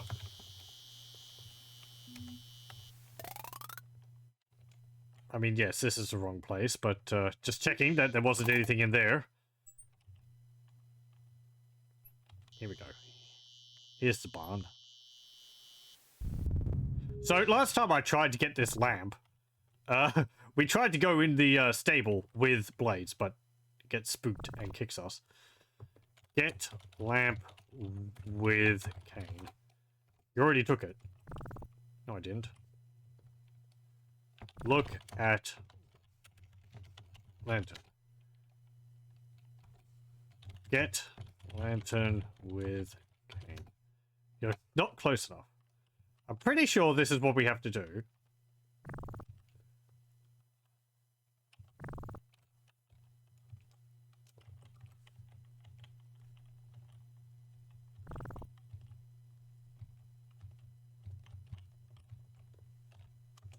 I'm not close enough. Well, I can't open the door because then Blaze just immediately kicks me. I guess we have to make friends with him somehow? I think I know.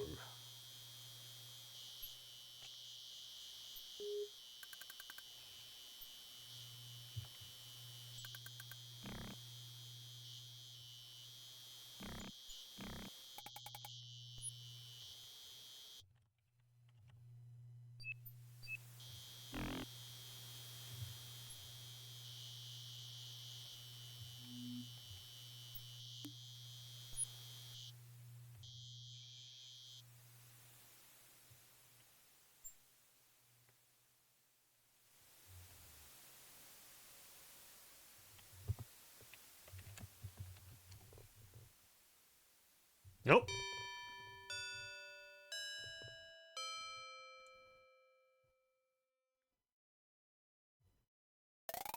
What are you doing here, girl? Can't you feel the evil in the air? There's something real bad happening here, and I'm staying put in my cabin behind locked doors. You get yourself on back to your room here. Please?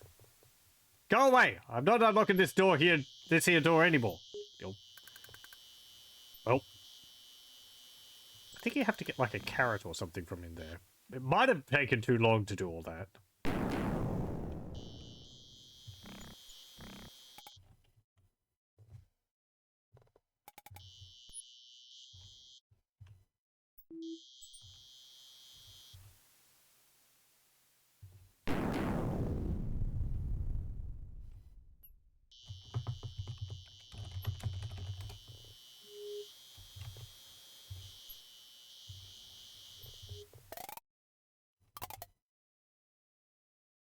Okay.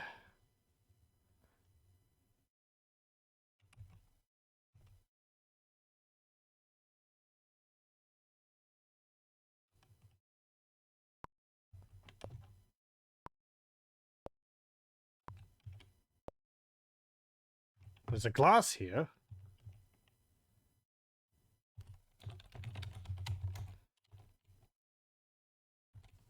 Look at glass with monocle. Picking up the glass, you use Wilbur's monocle as a magnifying glass and notice a faint fingerprint.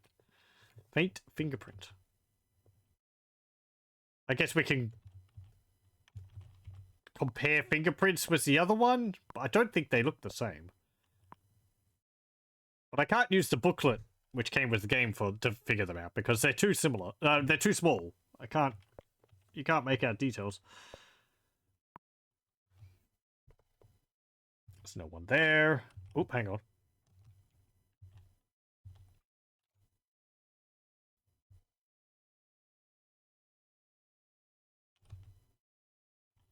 Oh, hello. The cabinet looks open.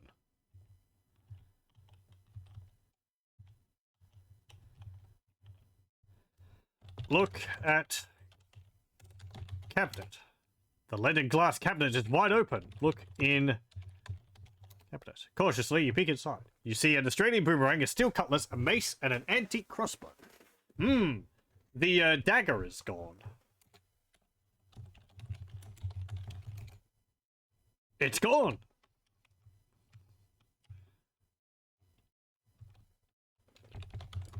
Open case. Glass case is locked.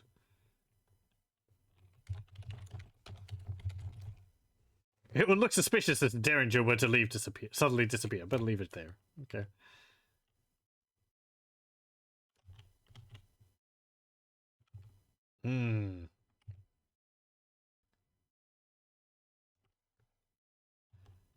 Uh...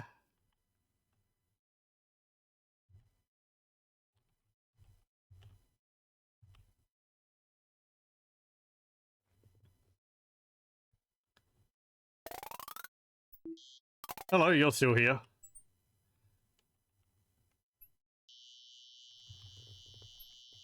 What about in here? Nothing in here. Oop.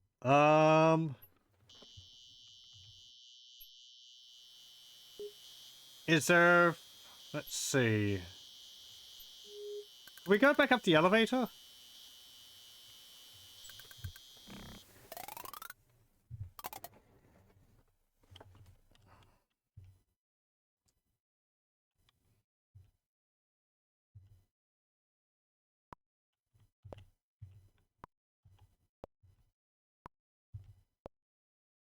The elevator's not there. So maybe it's upstairs.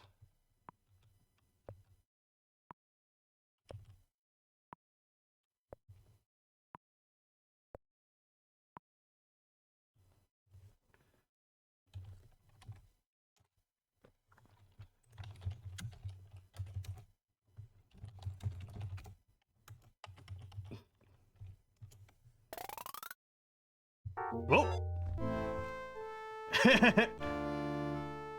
Alright. That's what you get for being such a snoop, Laura. That's why I was saving every time I was opening that, because I knew that there was a death which occurs when you open that. But I think it only happens after a certain time.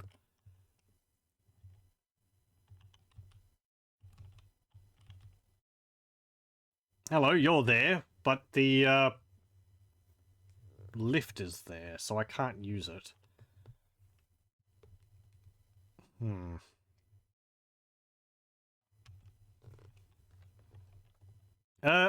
Henri, tell Henri about... Stop with these stories, I've had enough of it. Don't care to listen to your childish stories. Yeah, okay, fine. Whatever.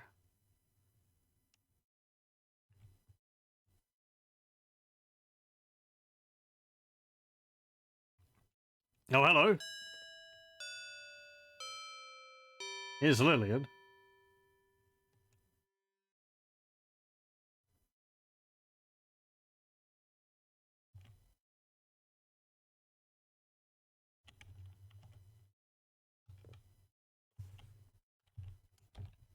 Look at Lillian.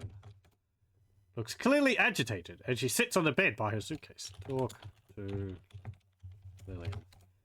I know we're sharing a room, Laura, but I would like to be left alone for a little while. I need to do something privately. Oh, okay.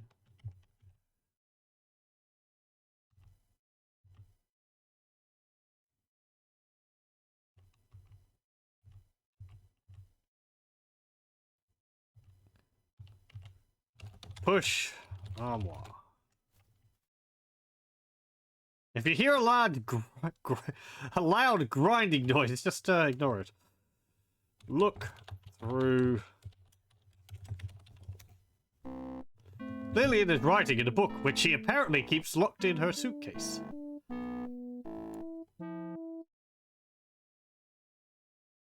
Okay.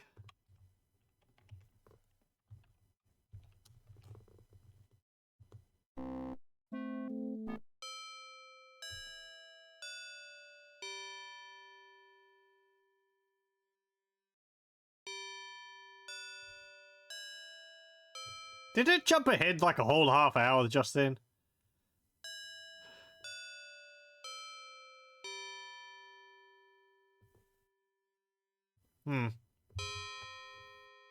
Maybe I lost track of time. Clarence is writing at his desk.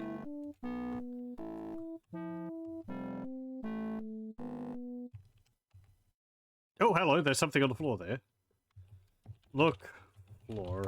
You notice a dusty boot print on the floor.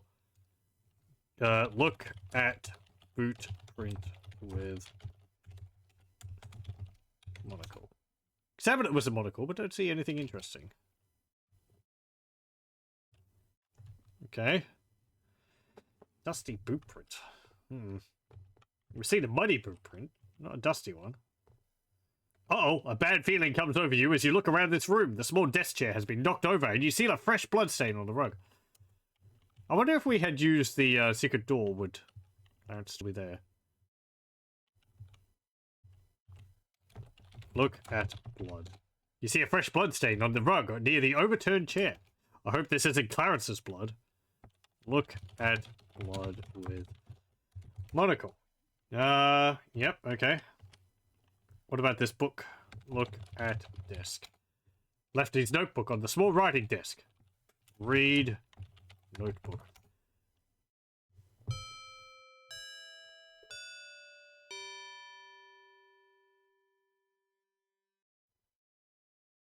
You notice that just one page has been written on, and today's date, May 27th, 1925, heads it. Curiously, you read the rest. It says, I'm terribly apprehensive about what's going on here. I can't say why, just call it bad sensation. But as the evening wears on, I'm feeling more and more alone. Where's Wilbur? Where's Gertie? Where's Gloria? Could they have left without me? Is there a way to leave the island that I'm not aware of? Still, the spine-tingling feeling won't leave, and frankly, I'm scared. Don't need to carry around Clarence's notebook. Use, look at notebook with monocle. You notice that just one page has been written on, and today's date. Oh, okay, it just says the same thing. Okay, well, finally, another one of the people here noticed things.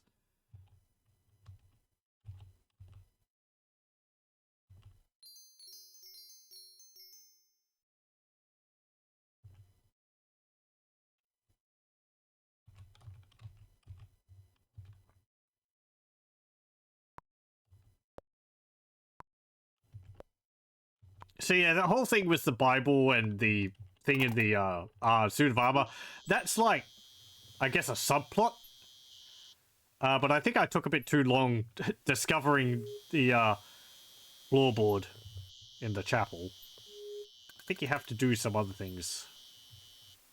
Like, I think you need to get a carrot from Celi's house and give it to the horse. And that way you can get past the horse to get the lantern, which lets you go down the stairs there.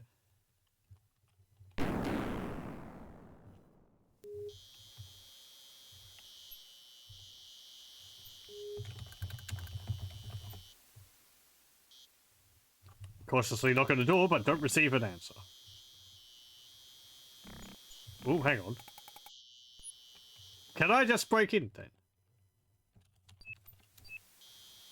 You try opening the door, but discover it's locked.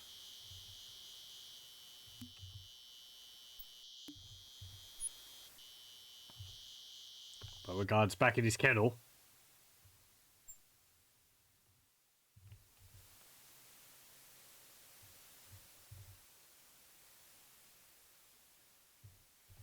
Hello? Something's wrong, I can feel it. I don't understand what's going on around here. Where is everybody? You tried to warn him, but he doesn't seem to be paying any attention to you. Like, all the same. Nobody's ever paying attention to me.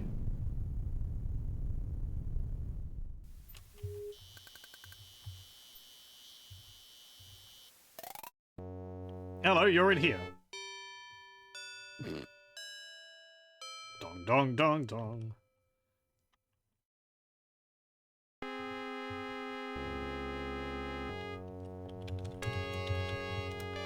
What are you doing here, girl? Something mighty terrible is happening. Evil spirits is all around us. I think we are going to die before this night's over. Okay.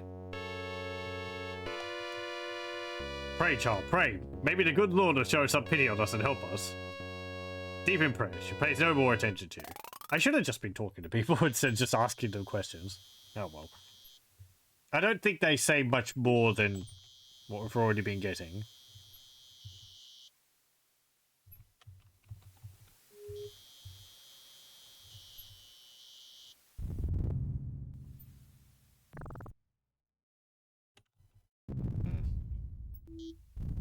Like, I don't have to tie you up or something, do I? Don't think so.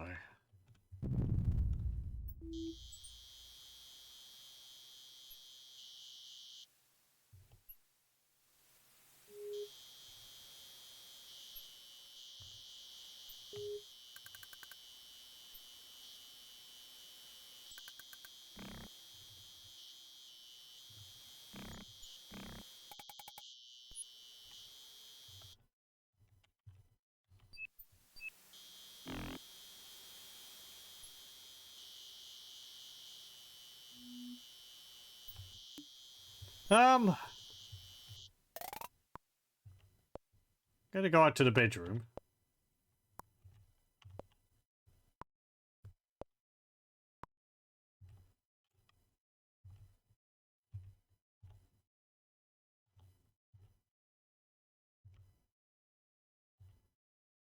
Okay. So we know she was writing in a journal.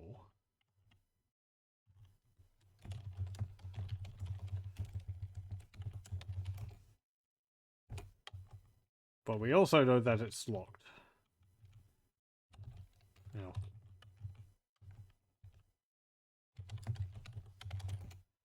Oh, it's open. You notice a diary lying atop Lillian's clothes. Read diary. Don't have it. Get diary. Okay. Read diary. Upon opening the diary, you casually notice an ink-stained fingerprint inside the front cover. Curiously, and a bit guiltily, you scan through the rest of the diary's pages. Nothing much captures your interest until you come to the latest entry. It reads, May 27th. That's today. Dear Diary, I'm so terribly upset. I can't believe Uncle Henri would do this to me.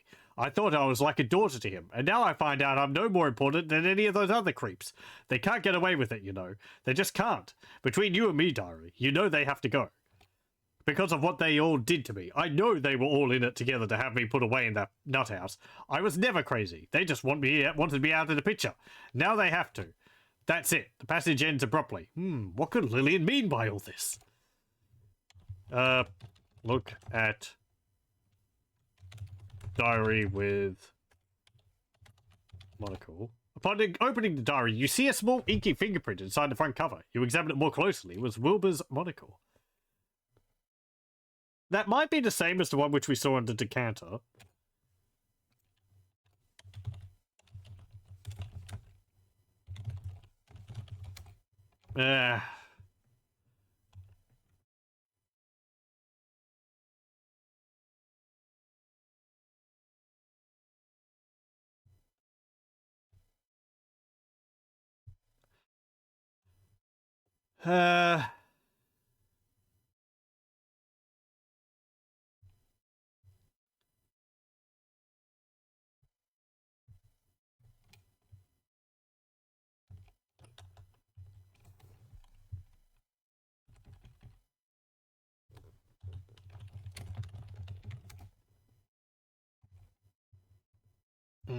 Okay, never mind.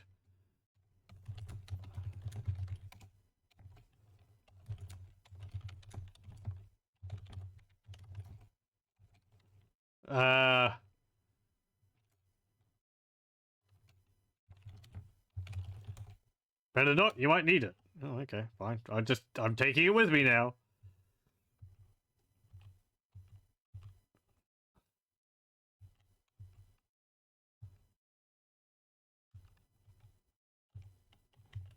Can we go up to here and compare it with the decanter? If it's still there?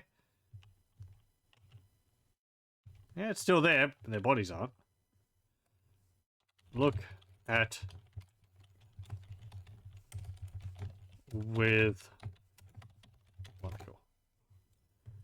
Okay, so it's like a circle with another circle in it. Kind of.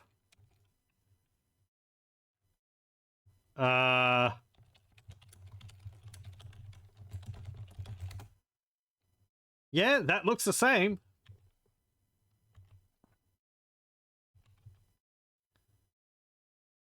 So it seems like Lillian was behind the deaths of at least Fifi and Jeeves.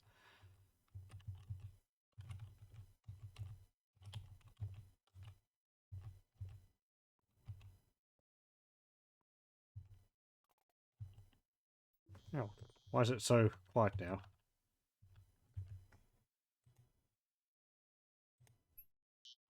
There we go.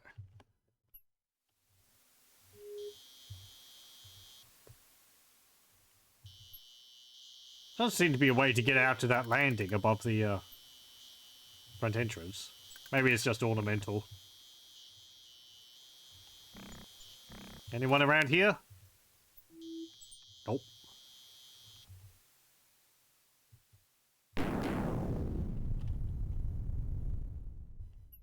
Nope.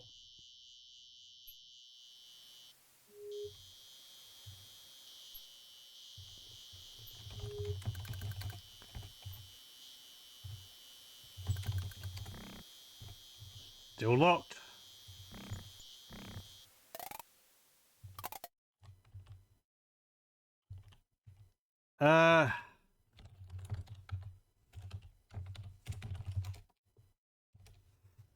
Okay.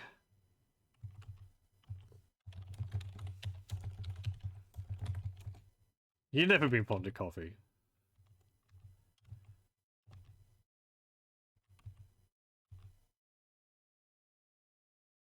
It's kind of funny in adventure games, or at least these types of games. It's like the characters are just... They don't eat or drink anything. They're not interested in anything except their immediate goals.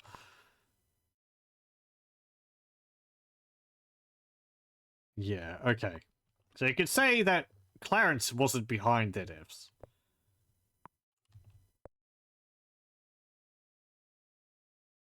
Don't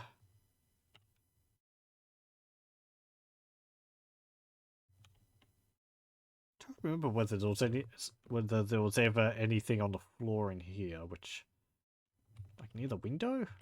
Hmm.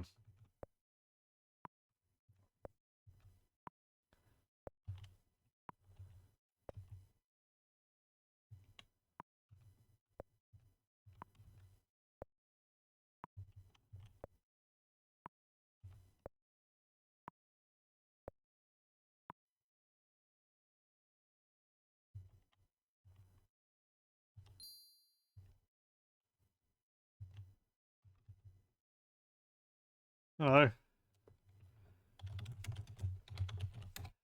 quit coming in my room, young lady. Tell Henri about Fifi and Jeeves. I ain't falling for this. I don't know what you're trying to do, but it ain't going to work.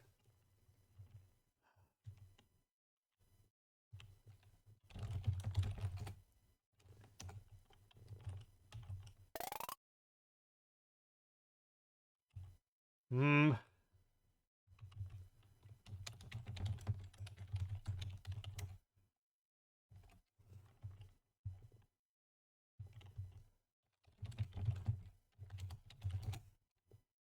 A small empty bottle has been thrown into the wastebasket. Look at bottle. Look at bottle with monocle. You read the small print of the sleeping powder bottle through the monocle. It says, can be fatal if taken in too large a dose. Uh-oh. Okay, I guess that's what they're all poisoned with.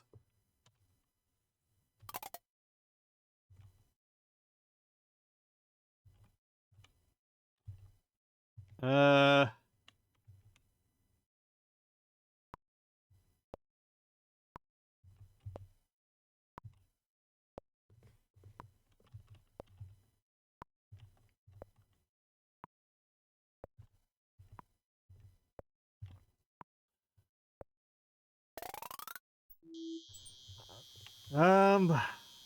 Now what?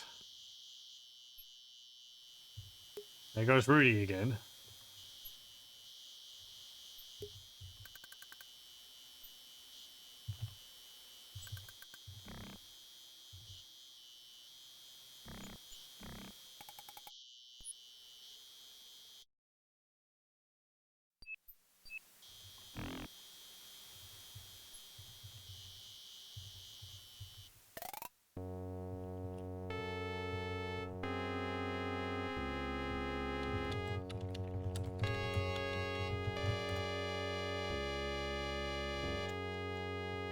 Okay.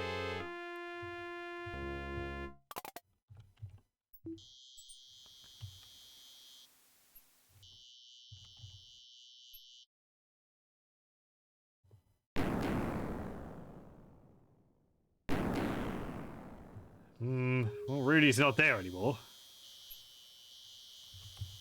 Are you in here? Hello.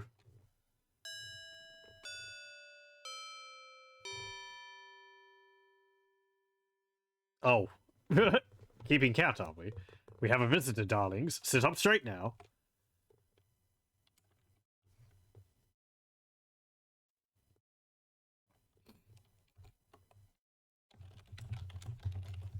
You see a small chalkboard on the wall. Strange, there are 7 tally marks on it. Let's see, how many people have died so far? Gertrude, Ethel, Clarence, Wilbur, Fifi, and Jeeves. That is 7.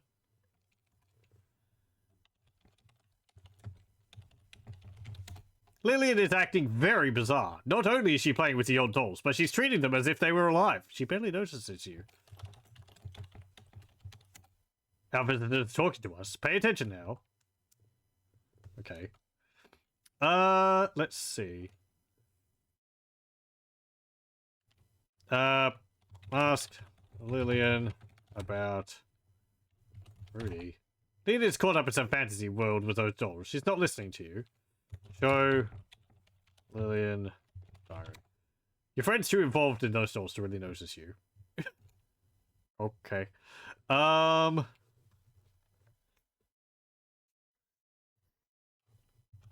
Fine. I guess I'll just leave.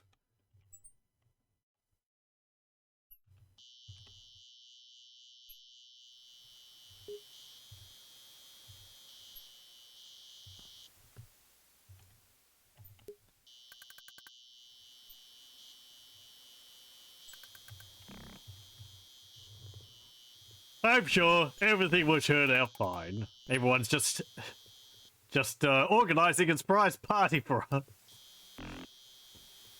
It's Laura's birthday. Happy birthday.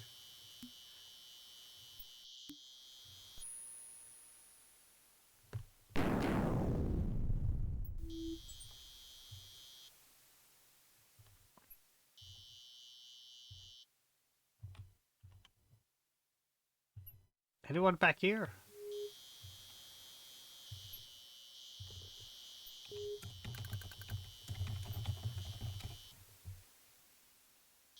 No.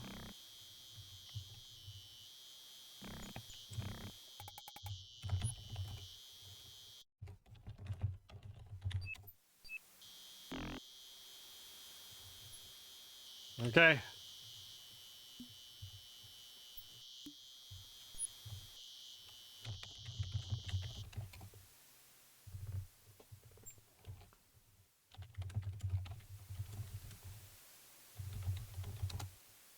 It's just silly. Has already fed the chickens. Okay. Nobody's feeding the parrot.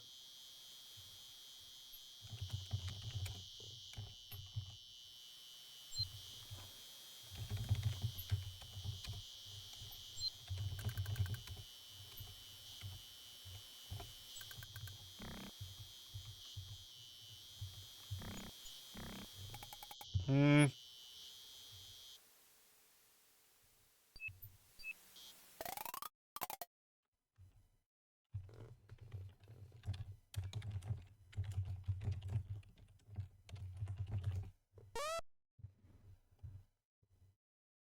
Ah, sleep tight, my pretties. Ah, in the basement. The basement. Hmm.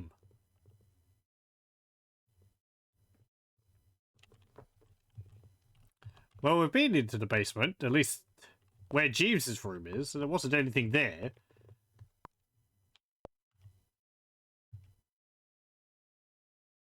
Um.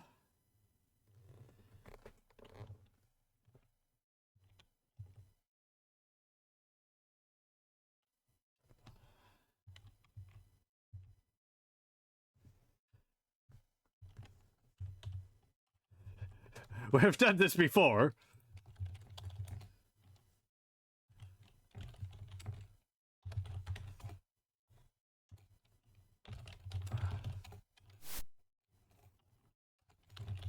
Go down.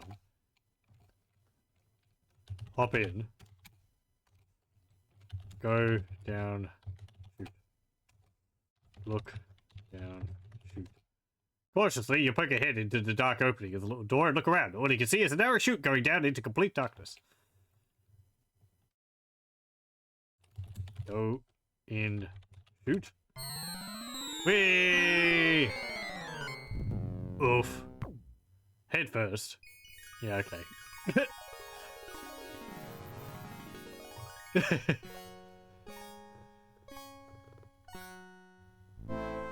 Oh, shoot.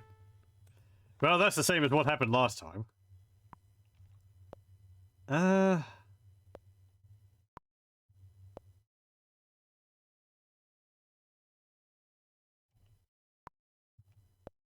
me see.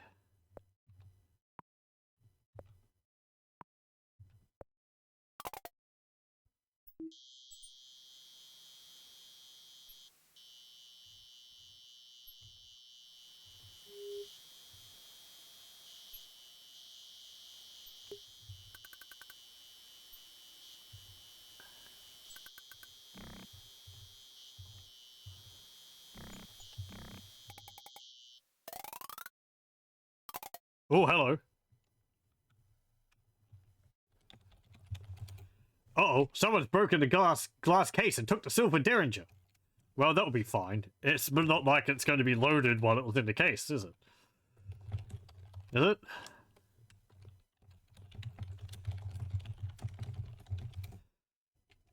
Okay. I can't actually look at that any further. Oh, is the mace or is the dagger back over here?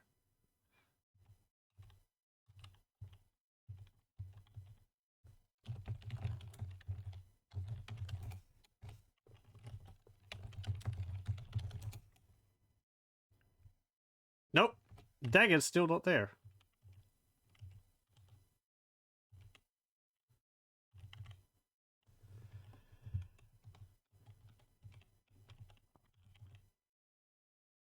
Hmm.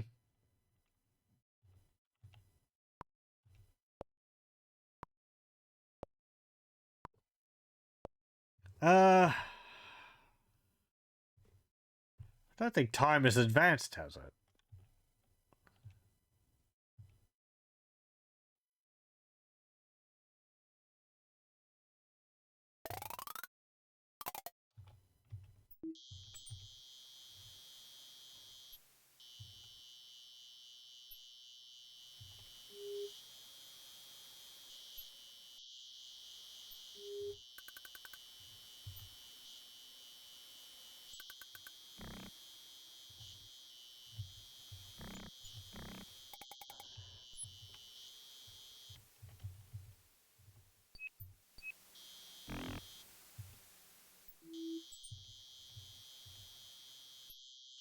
Let me see if I can't do anything with this. I'm pretty sure I can't because I don't have a lantern.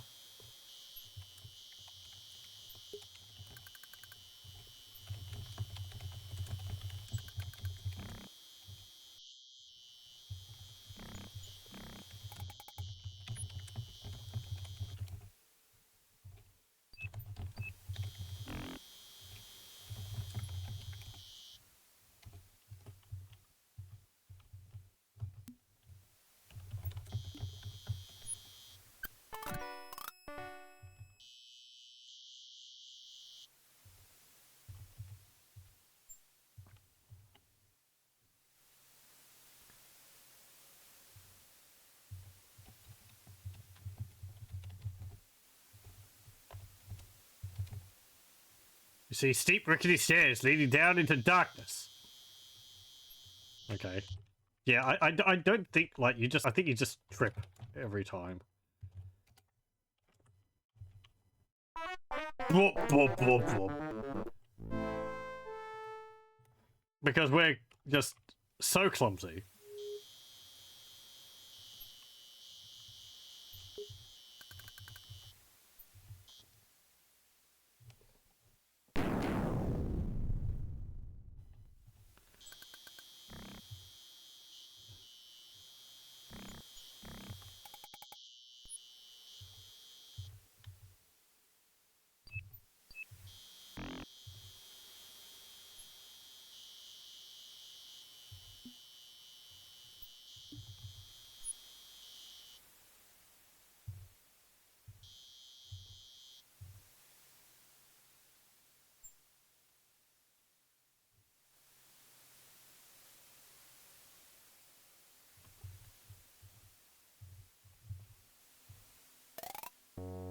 You're still here.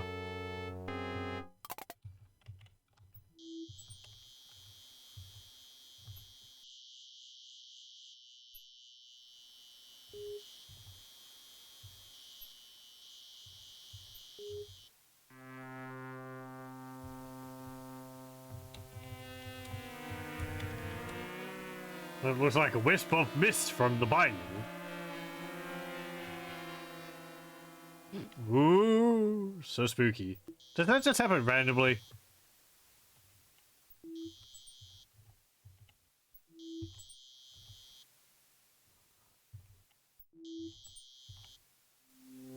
Yeah, I guess it does.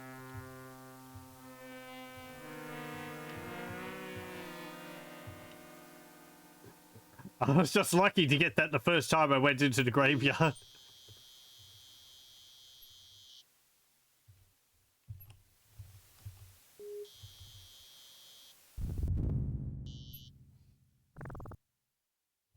Nothing in here.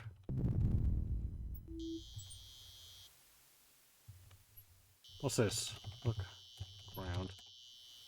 Look around. That's odd. There's a rolling pin lying on the ground. Get in. To pick up the rolling pin, you notice a muddy footprint nearby. Look. Footprint. You can see a footprint in the mud. Look at footprint with monocle. You're not close enough. Using Wilbur's monocle as a magnifying glass, you carefully examine the muddy impression and can see that it is definitely a boot print. Aha! There on the sole is an insignia of an eagle. Ah. Well, we examined the boots up in the attic and they had that symbol on them. So someone's definitely wearing those clothes to go about disguised, I guess. Hiding themselves from all the people around. I guess it's not so much of a thing now. But yeah, I mean, we've been seeing a shadow walking around with a big hat on in the outside the windows, so kind of figured that out a while ago. Look at pin with monocle. You scrutinize the entire rolling pin with Wilbur's monocle. Aha! You have discovered traces of blood on it. Okay, this was used also to bonk someone over the head with. So that means the fireplace poker, the rolling pin, the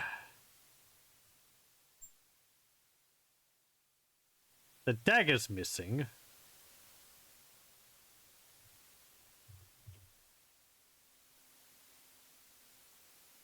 Anything to the north? No.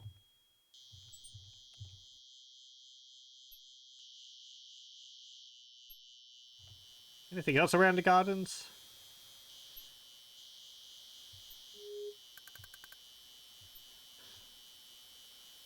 Nothing over here. Nope. Nope. Okay. I don't really know who the rolling pin was used on. Gertrude was tossed out the window. Gloria was choked with her feather boa. Wilbur had his head smashed in. So I guess that could be with the rolling pin. Or with the poker. Ethel also had her head beat in. Again, that could be with the rolling pin or the poker. Let's see. That's Gloria, Wilbur, Ethel, Gloria, Gertrude. Clarence... Well, we didn't find the body of Clarence. We found a pool of blood after he was sitting at his desk. So... I don't know, he may have been stabbed? Maybe with the dagger? And then Fifi and Jeeves were poisoned.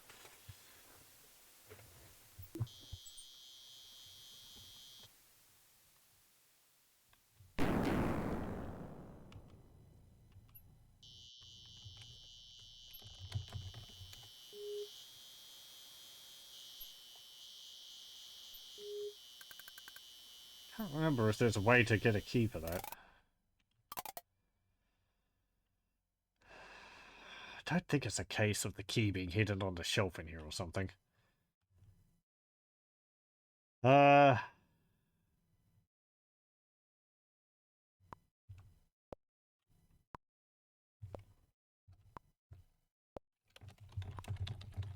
Anything else in this secret passages?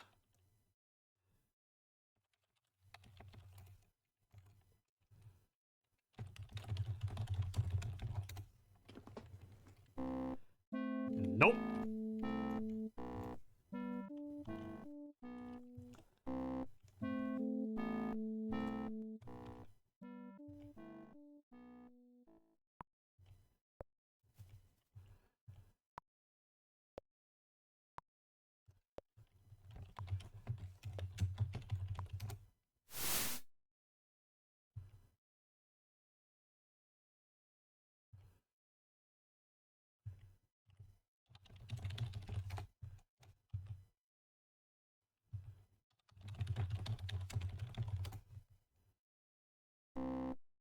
Nobody in the parlor.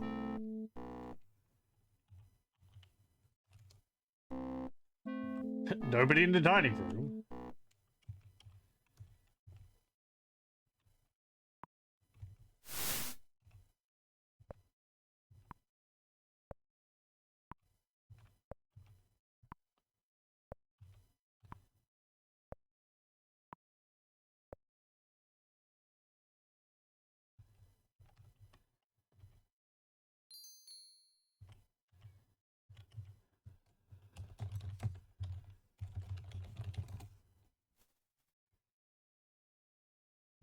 Oh, hello. Well, that's a boot print. Look.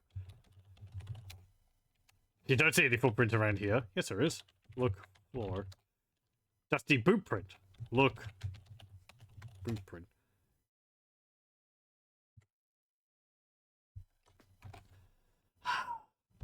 Look. Dust. Look. Boot print with monocle. Okay, fine. Never mind. It's there. I can see it.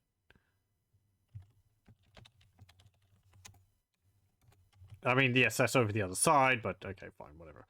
Look in holes. You don't see anyone, but you can hear someone moving about. There's nothing of interest in Rudy and Clarence's room. Okay.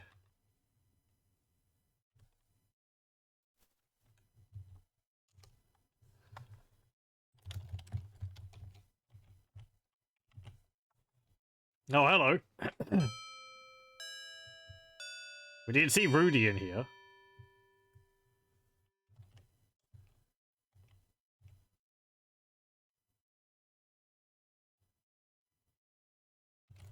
Talk to Rudy. Talk to Rudy. Like, beat it, kid. This ain't none of your business. Did you hear me? If you know what's good for you, you'll leave me alone right now. Rudy ignores you as he continues his seemingly futile searching. Show diary to Rudy. Give diary to Rudy. I guess he's not looking for that.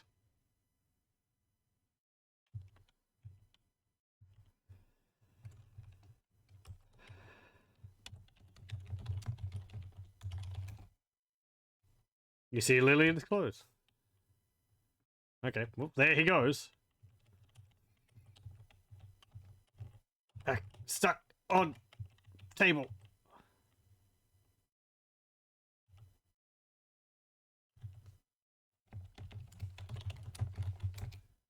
There's only dust under the bed.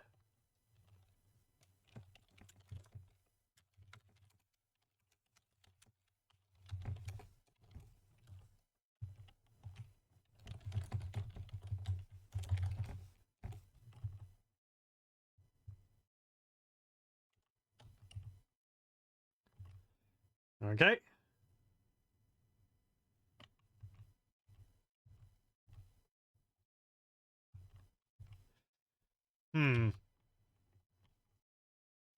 There be anything in here? Push. Hello, welcome, welcome.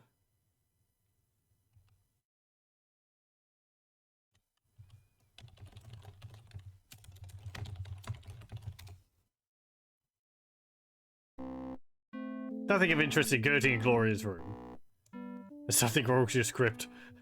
I have to say, I think I've seen those horses emojis more than the other one.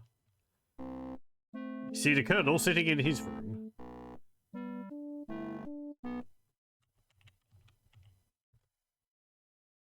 Yeah, it's a. Did you mention it was supposed to be the other way around, or?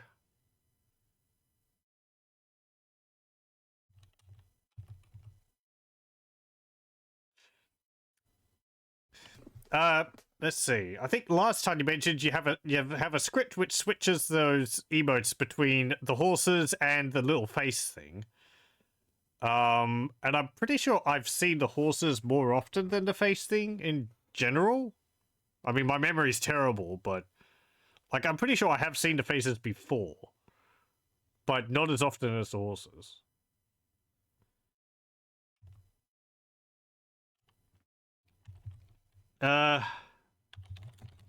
Talk to Henri.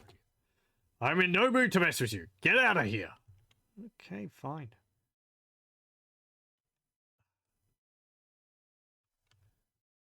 Horses are only supposed to happen 10% of the time, but they happen around 50% of the time. Okay. Get off my lawn. People are so mean. It's like, oh, new guests to our house and all that, and everyone's just like, get out of here. Don't talk to me. Oh, hey, dog. Look at dog. Beauregard seems agitated about something. Maybe you should investigate. There's a note on the door. At door.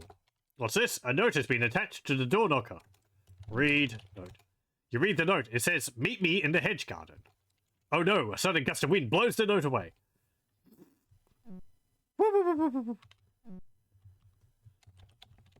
Follow dog. Beauregard seems agitated about something. Pat dog. Doesn't look like he's in a good mood. Oh. Okay,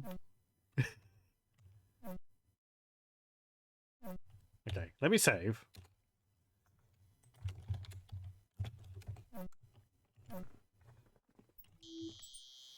Meet me in the hedge garden, it says. Oh, did I increase the speed? There we go.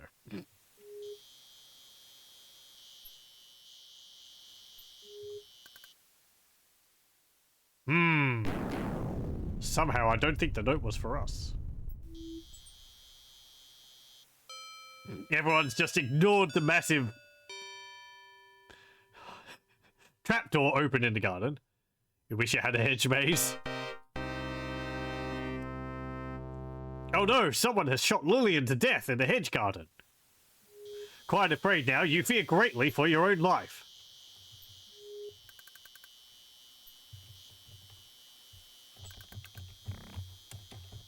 Look, Lillian. You can tell by looking at her that Lillian died of a gunshot wound to the chest at point-blank range. Huh, this is strange. For some reason, Lillian is dressed in an old army officer's cape, hat, gloves, and boots. Look at boots. The large, muddy-soled army boots look like the old-fashioned kind of 30 years ago. You see a distinct insignia on the boot heels. Look at boots with monocle. The large, muddy-soled army boots. Yeah. Look at insignia. After brushing away some of the dried mud, you can plainly see an insignia of an eagle on the boot heels.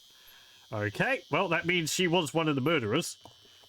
We have the boot heel near one of the murder weapons. We have her fingerprints on the decanter. And we have the notebook, which seems to talk about other things. Look around. Notice the silver derringer lying on the ground near Lillian's feet. Look at derringer. You don't have it. Look at derringer with monocle. Get derringer. As you stoop to pick up the derringer, your eye happens to fall upon a bullet not far from Lillian's hand. What's trying to... Get bullet. Okay. Look at derringer. Yep. Look at... Examine it with a monocle, but don't see anything interesting. Look at... What? That's a bullet.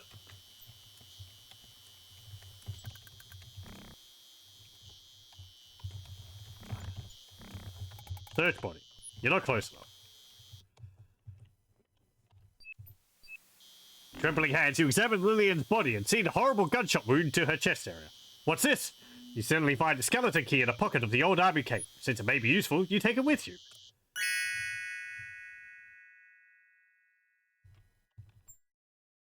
Skeleton keys. Keys made out of skeletons. You're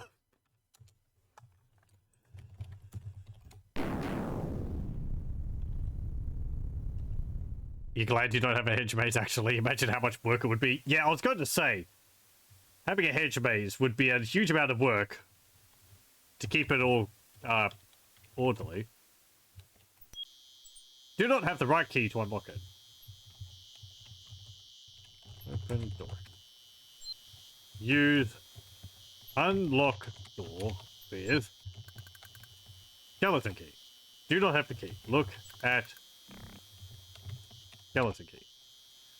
Yep, that's a skeleton key. It's got a skull on it. Isn't this supposed to unlock all locks? It's not living up to its end in the bargain. What do I use? Is that Beauregard barking? Yeah, scuffling upstairs. Oh, yeah, right, okay.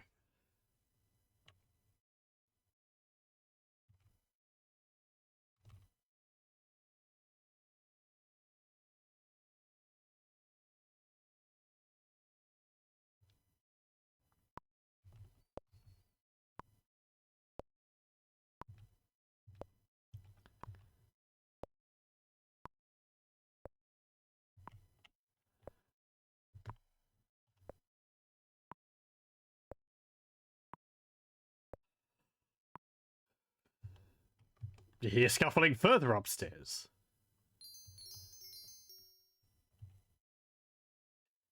You mean the thunderstorm? Unlock door. Actually, hold up. Let me save.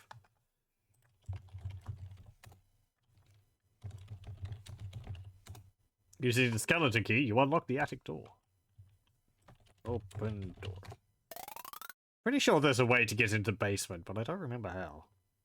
Oh well. Oh no, Colonel Dijon and Rudy are in the midst of a fierce struggle. You see a hypodermic needle between them, and it's impossible to tell which of the two men is the aggressor. This is indeed a dangerous situation.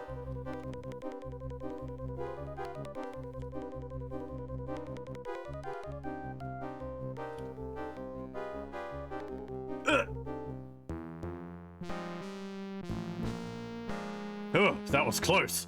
I want you to know that I acted strictly in self-defense. That old coot lured me up here, and when I wasn't looking, he tried to stick me with a hypodermic needle. I hate to think about what was in it, but it must have been awful or bad. Look what it did to Uncle Henri. Tried to do to me what he did to the others. I found out that my uncle lured us all here so he could kill us. He never had any intention of leaving his money to any of us at all. He only wanted to get rid of us. He's been sneaking around here all night, and one by one, he's been murdering everyone.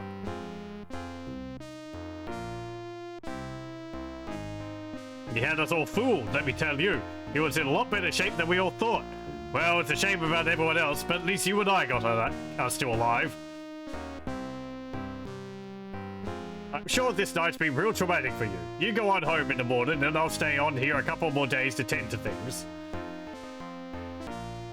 If you will, I'd like you to contact the authorities in New Orleans and tell them what happened here tonight.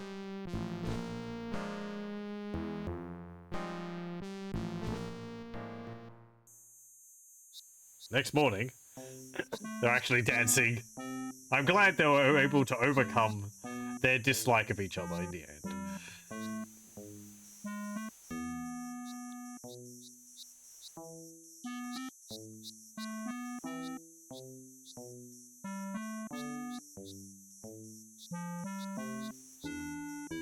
Well, I guess that wraps everything up.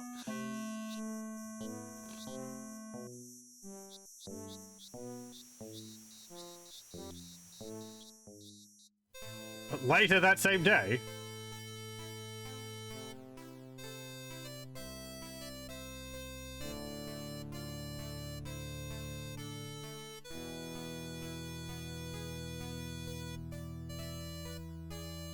oh, it's a paddle steamer. I like paddle steamers. There's something about a big barge-like ship being propelled by this big wheel. As you near the wharf at New Orleans, you consider last night's events. Was Rudy telling you the truth? Or could there be more to the story? Oh well, you'll probably never know. Best to forget it and go on with your life. Maybe the police will find the answers. Poor Lillian. Poor everybody. The end. How do we do on the soothometer?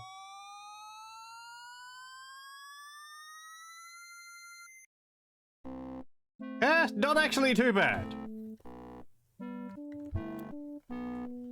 Would you like to review your notes? Yeah, okay. This is what I was trying to do. Nope. Open. Person befriended. Incomplete. Yeah. So... yeah, that's supposed to be Salive. But I think because I was never actually talking to anyone, I was always just asking them questions. I just ended up annoying everyone. Took food item from kitchen. Jeeves' room. Incomplete. I think the next one there is a carrot from Sally's house.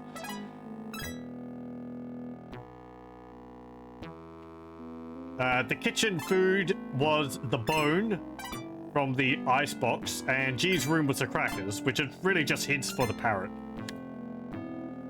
Took useful item from body of Lillian. That would be the skeleton key.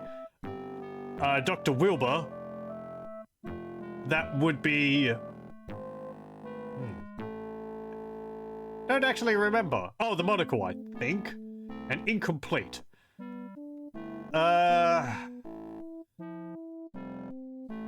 We never found Clarence. So you might get something from his body. Don't remember where he shows up. Dr. Fields. Yeah, I know.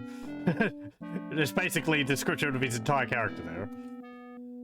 People found murdered. Lillian, Ethel Prune, Gertie Dijon, Gloria Swansong.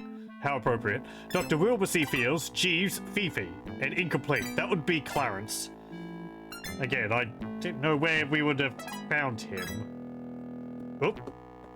I was walking around the entire grounds, but is he like? Do you find him in the coach house? I'm like, okay, we've finished the game pretty much now, so I'm, you know, thinking about all the times I watched this. Spoilers ahoy. At the end of the game? Sure, whatever. I feel like you either see him in the coach house, maybe in the boat, or in the coach. He's not in a crate somewhere, is he? There's an initial place you see people. Found secret entrance and exit. Dining room, downstairs hallway, upstairs hallway, billiard room, library, parlor, Clarence's and Rudy's room, Gertie's and Gloria's room, my room, the Colonel's room. This would be the passages in between the rooms, right? I think you find them all, as long as you take the passages there, behind the objects in the hallway. Incomplete. I might know what that is. That's something which we haven't done yet. Objects used more than once. Crackers, diary, oil can, monocle. Incomplete. I don't know what that would be. Took object from suitcase of Lillian. Some of these are very specific, and there's only really one thing where you do that. I guess they help lead you on if you didn't do that. Valuable object taken. Incomplete. Religious article discovered. The Bible under the floorboards in the chapel. Items requiring close scrutiny. Boot print in mud. Sleeping powder bottle. Handkerchief. Rolling pin. Fireplace poker. Glass. Cognac decanter. Diary. Incomplete. That last one.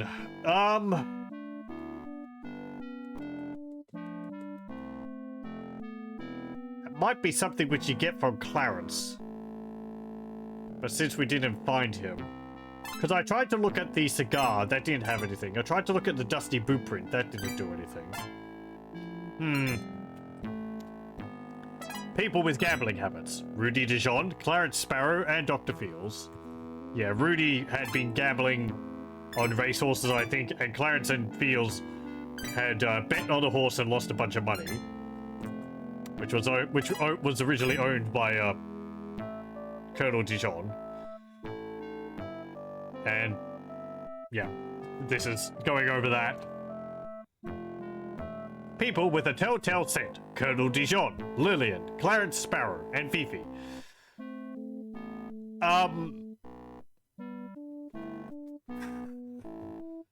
So I guess what you're supposed to take from this is Dijon, Colonel Dijon smells like cigars because he's always smoking cigars. Lillian, I don't know. Perfume, I guess. I don't know if you see her actually putting on perfume. She's in the bathroom at the beginning of the game, but I think she's just washing her hands there. I don't think there's a perfume bottle on her bedside table. Maybe I didn't see it. Clarence? I guess he might have a cologne, but again, I don't know if the game actually, like, shows anything in regards to that. And Fifi, you do see her putting on perfume in her bedroom. But some of this feels like they were developing it, but they didn't develop as far as they wanted to. Because I feel like we smelt cigar smoke in one of the secret passages, and also perfume in one of the secret passages. But we didn't ever actually discover, like, that they were related to someone, other than, I guess, Dijon's always smoking cigars. But, like, I feel like the game did differentiate perfume from Lillian and Fifi here. It's just, there was perfume. Okay, it could be anyone, really. Person refusing to sell something. Incomplete. I don't know.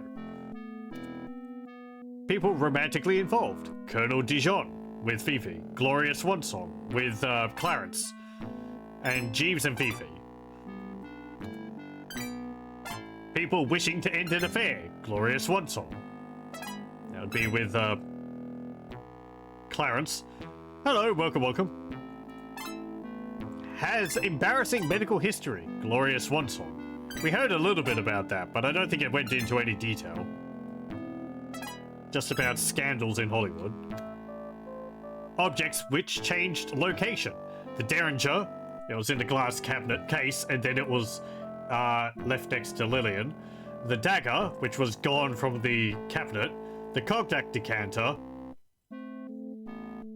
That didn't change location? I didn't see it change location. That was always on Fifi's bedside table. We saw that it had been tampered with, but not that it had been moved. And incomplete. Don't know what the other one was. Ultimate location of most bodies. Fine. Incomplete. Yeah, there's a spot where we haven't been. People who struggled physically. Colonel Dijon. Yeah, I guess at the end. Rudy Dijon. Clarence Sparrow and Fifi. Yes.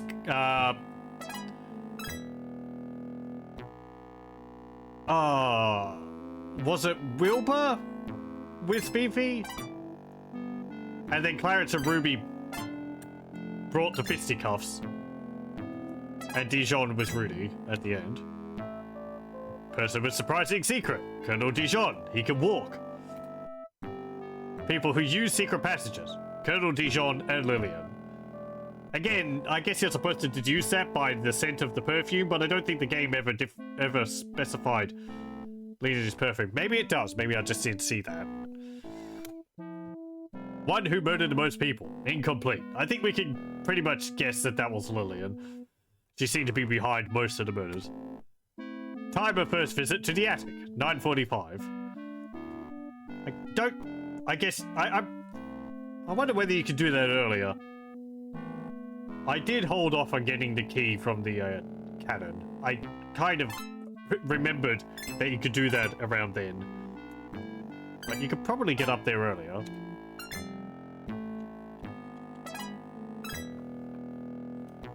And that's it.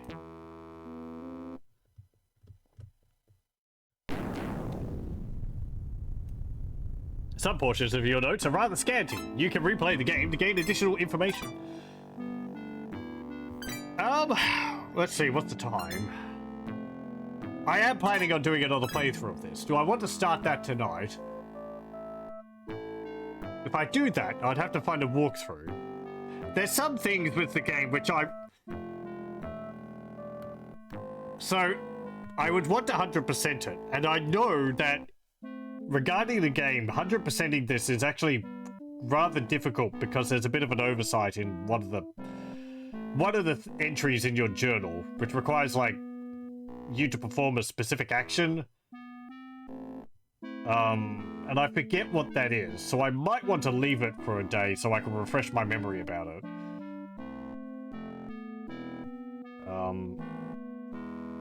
There's a whole subplot quest which we didn't finish, which we got up to finding the secret passage, but we couldn't get the lantern from behind Blaze, and that's because I didn't befriend Celie, because I wasn't talking to people, I was just asking them questions. If we had befriended Celie, she would have let us into her house, and then we would have been able to get a carrot, I'm pretty sure, from in there to feed to Blaze so that we could get the lantern from behind him, without him kicking us in the face. I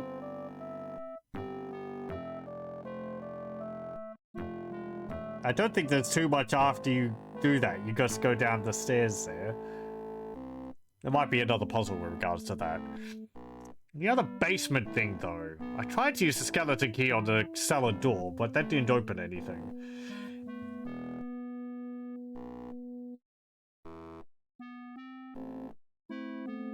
I forget how you get down into the basement. When we were in Jeeves' room, in the cellar, we noted that there was a section of wall which had been bricked up. Don't remember whether you could break that down somehow. Or whether you have to find another way.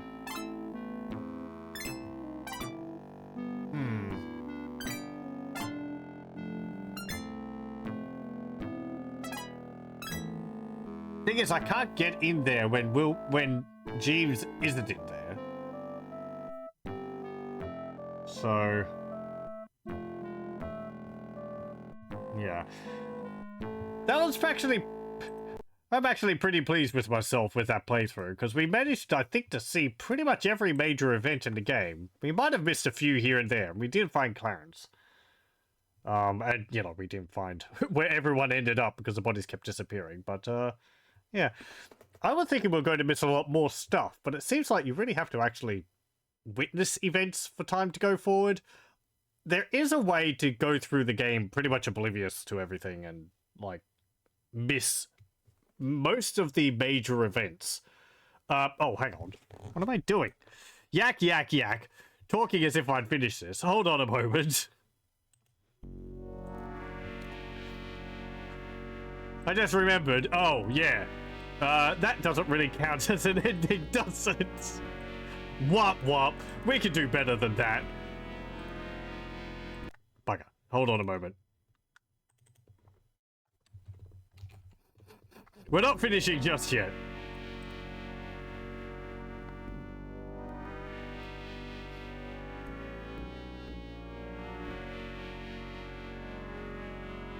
Okay, whose fingerprint is this?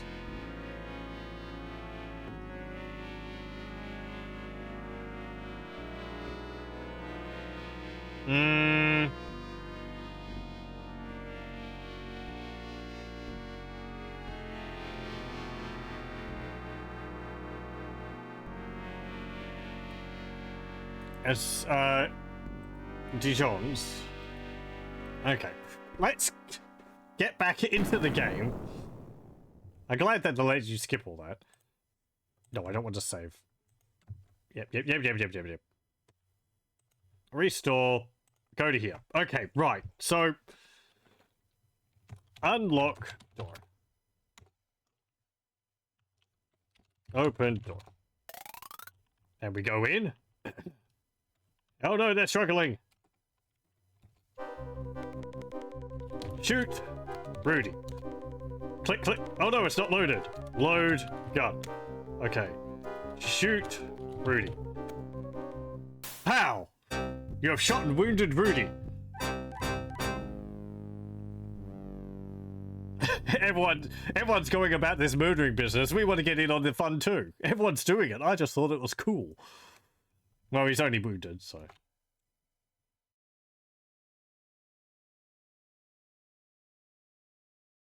I guess I could have shot Colonel Dijon as well. Thank you, young lady, Laura. That was some mighty fine shooting for a girl. I guess I owe you my life, don't I? Why, my nephew was trying to kill me with poison in one of Wilbur's hypodermic needles. Oh, it's terrible what's been happening here tonight. I invite everyone here to tell them about my will, and they end up killing each other over it. You did kind of specify that the last person standing would have inherited all the money. Truthfully, I was keeping my eye on everyone in the house tonight, or so I thought. I didn't see any of the murders. It wasn't until I met Rudy in my bedroom that he told me what had happened. I couldn't believe it.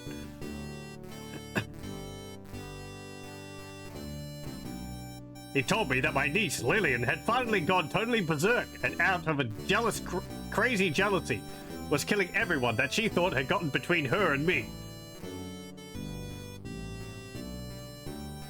She managed to just about murder everyone till she attacked Rudy with my derringer. Rudy managed to wrestle the gun from her and in self-defense killed her instead. My nephew, seeing as how everyone else was already dead, decided to finish the job by killing me with a hypodermic needle and say I died of a heart attack induced by the terrible deeds that my niece had done. I can't stand much more of this, Laura. Please, find Celie and tell her to fire one of the signal rockets that we use to summon help in emergencies.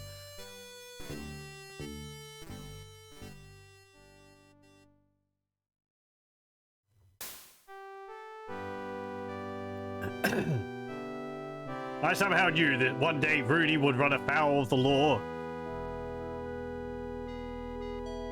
You've been a loyal servant to me for many years, Celie, and both Beauregard and Blaze trust you. I've decided to leave all my money to you, provided you take care of my animals for the rest of their lives.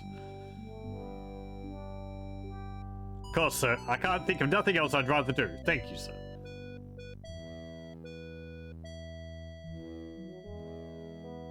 You know, Beauregard, people are funny creatures. They're greedy, they're rude, they're selfish.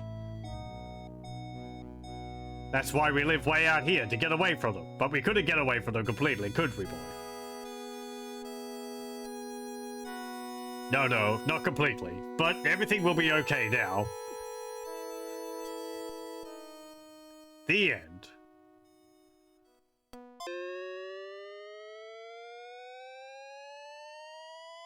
We'll get a little bit more with the proper ending. Or at least with the better ending.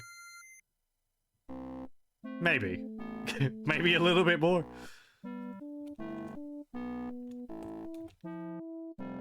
So yeah.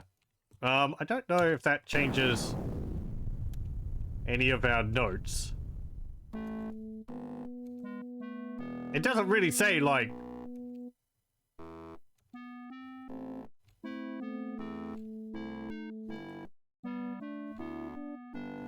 Unless it says the person with the most deaths, with the most murders.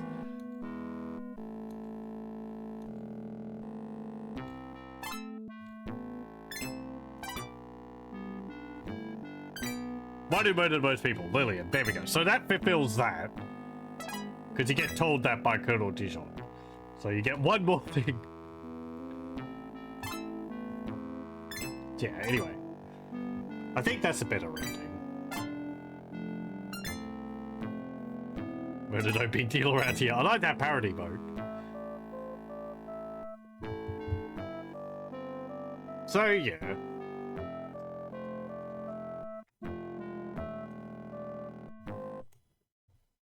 Ugh. There we go. After my yakking before. Hints. Celine would appreciate a gift. Okay? The Colonel may not be such a bad guy after all. Examine the hallways very closely. The Tin Man is related to the watery nymph. The monocle resembles a magnifying glass, yes. May not be polite to eavesdrop, but it sure is informative. You never know what dogs may find. Celine has lost something she considers valuable. She would appreciate its return. Don't know what that would be.